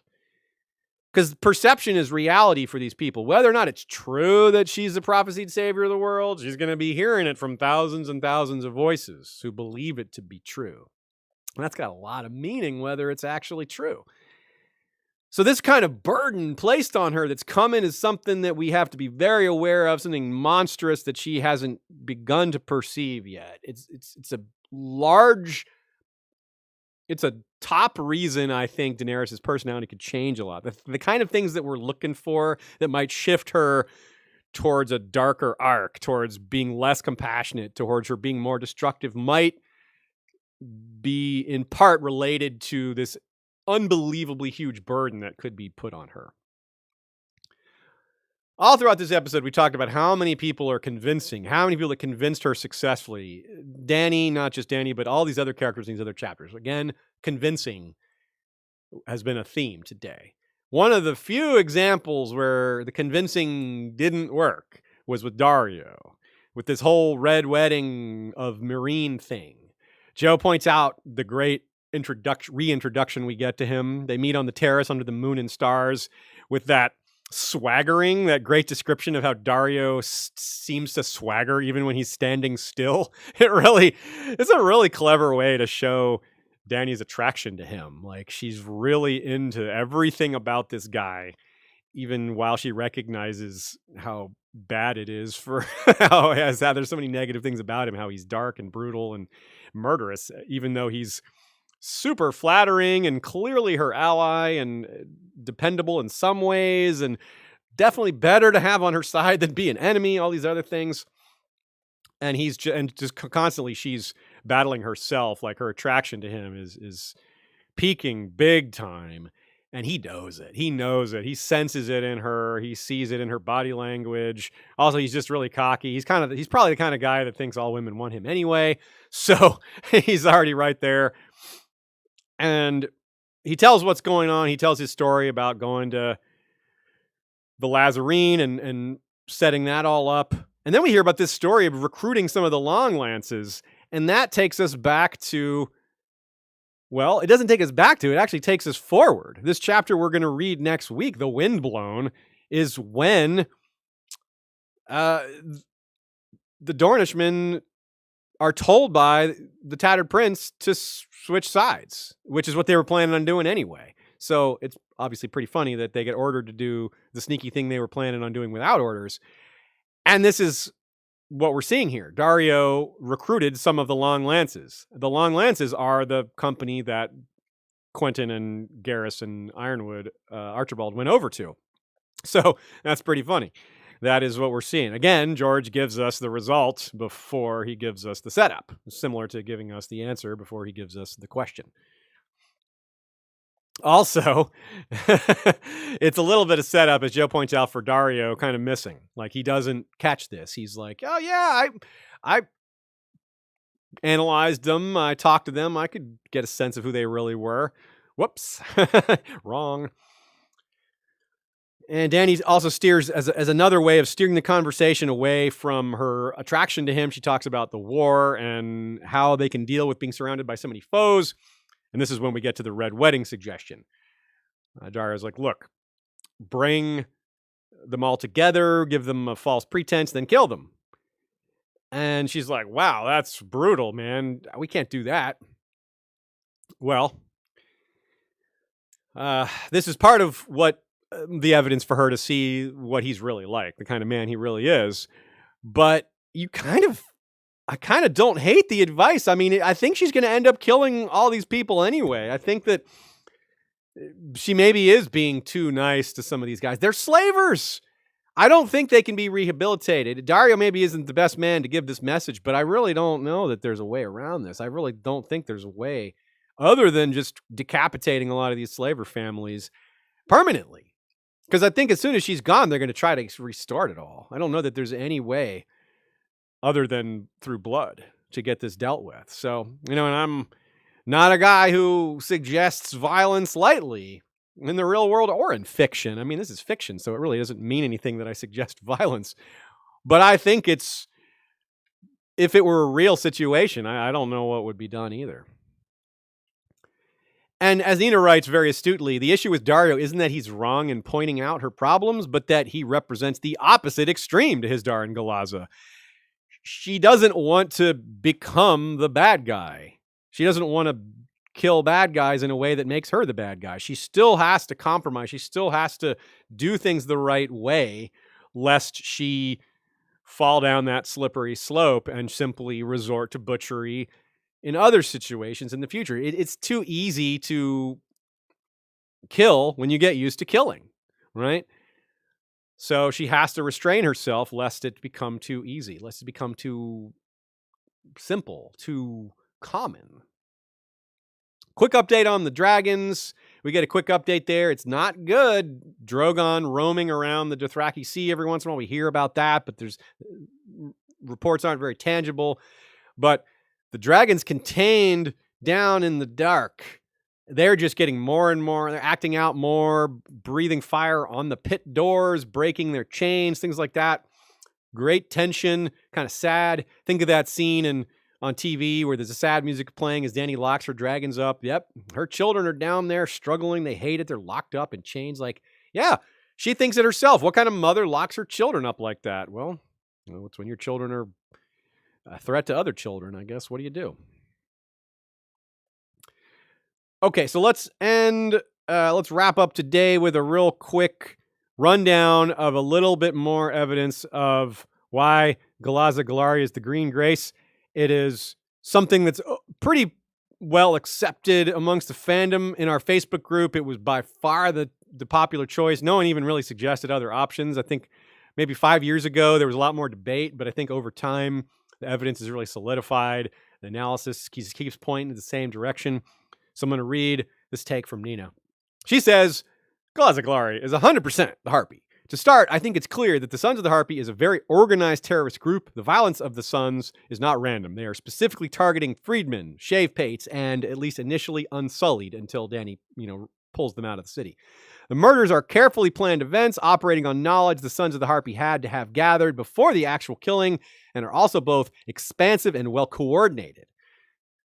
The stream of murders is well controlled, able to be increased or turned off completely within the span of a single day. All of this suggests that there is leadership within the Sons of the Harpy directing their actions. Someone needs to be in charge, or you would have a variety of results. You would have things unconnected, but it all just seems so coordinated, so controlled. The Sons of the Harpy as a group has a very specific political goal. The return of slaveholding. It's very straightforward. Meereen is ruled by elite slaving families. Every single powerful family in Meereen is a slaving family. There are no exceptions. With Daenerys in charge, there are only two options for the Sons. Either get her to leave or get her to enable slaving again. Those are the only two options because it's all pointed towards this single solitary goal. Since to this point, she has refused to leave, then killing her has been not an option. She's too well protected to this point. They would take that chance if they got it, but to this point, they haven't. So instead, the next best thing is to convince her to restore some elements of slavery and then maybe kind of gradually re-increase it, or maybe an opportunity to get rid of her comes later, and then they go the rest of the way. They have a lot of options here, but it's all geared towards the same end state. And all this evidence, we see all these things, all the evidence of this coordination. The person who's always the spokesman, the person who seems to have control over this, the one who seems to understand everything, the one who seems to have all the information is Galaza Galare. And there aren't a lot of other options. Like, Hisdar is just too soft. I just don't think it could be him. He's just too weak. I don't see it. The shave pate? No way. That guy is clearly on the opposite side of things. He might be the guy that poisoned the locusts. I'm amenable to that sort of conspiracy from him, to forcing her hand, to making things more bloody. But him being the Harpy, no way. That does not work. He's diametrically opposed to that faction. I just can't see that. So she's the high priestess. Again, she's of the most important temple.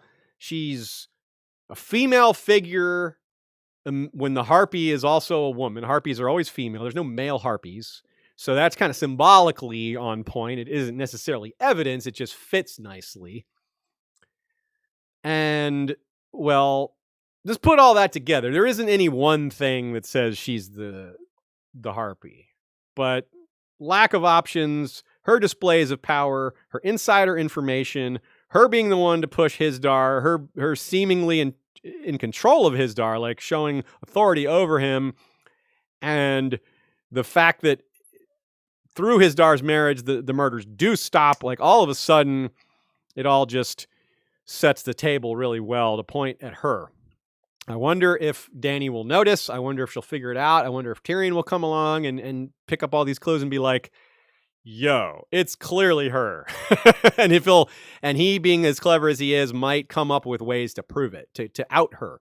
Maybe kind of the same way he outed Pycelle and Littlefinger when he gave a different message to Varys, Littlefinger, and Pycelle, and then watched to see how they reacted. Only Varys didn't out himself with that. Varys was smart enough to not fall for that, or at least he was cautious enough to not get trapped in that. But Littlefinger and Pycelle both took the bait, especially Pycelle. Pycelle's one who really came out looking bad there.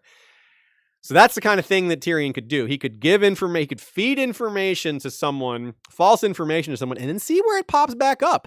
And that gives him a sense of who is feeding information to who. It's kind of like when a doctor puts like a tracing in your body to illuminate the pathway that it flows through, like see which blood vessels are impacted, things like that, like a tracer round fired from a gun, that kind of thing.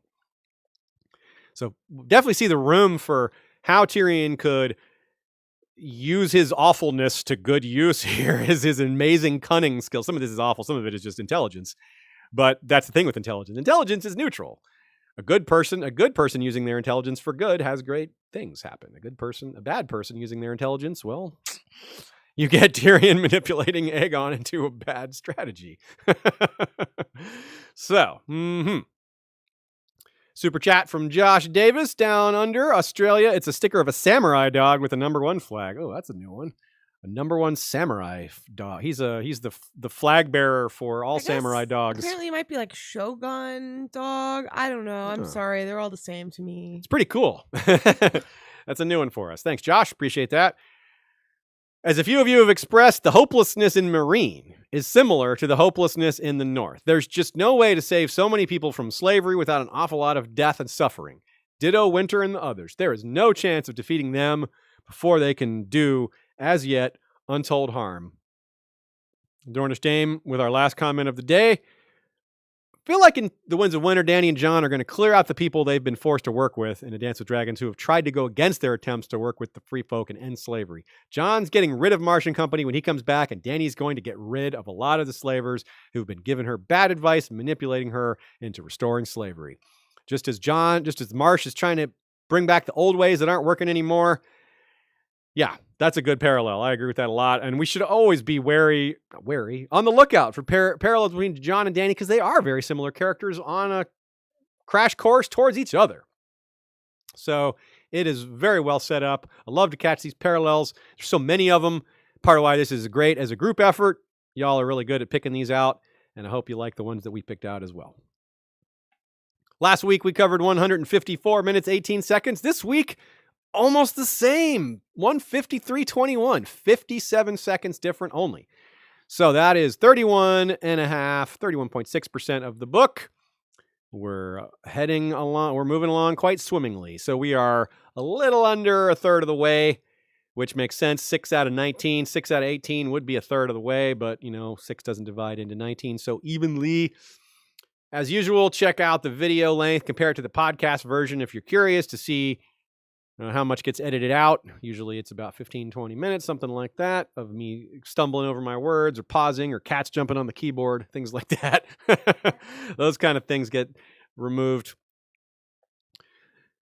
Also, anytime I talk about stuff that's on the wall or anytime I talk about things that you can see, I cut that out of the podcast too, because you're not able to look at what I'm pointing at.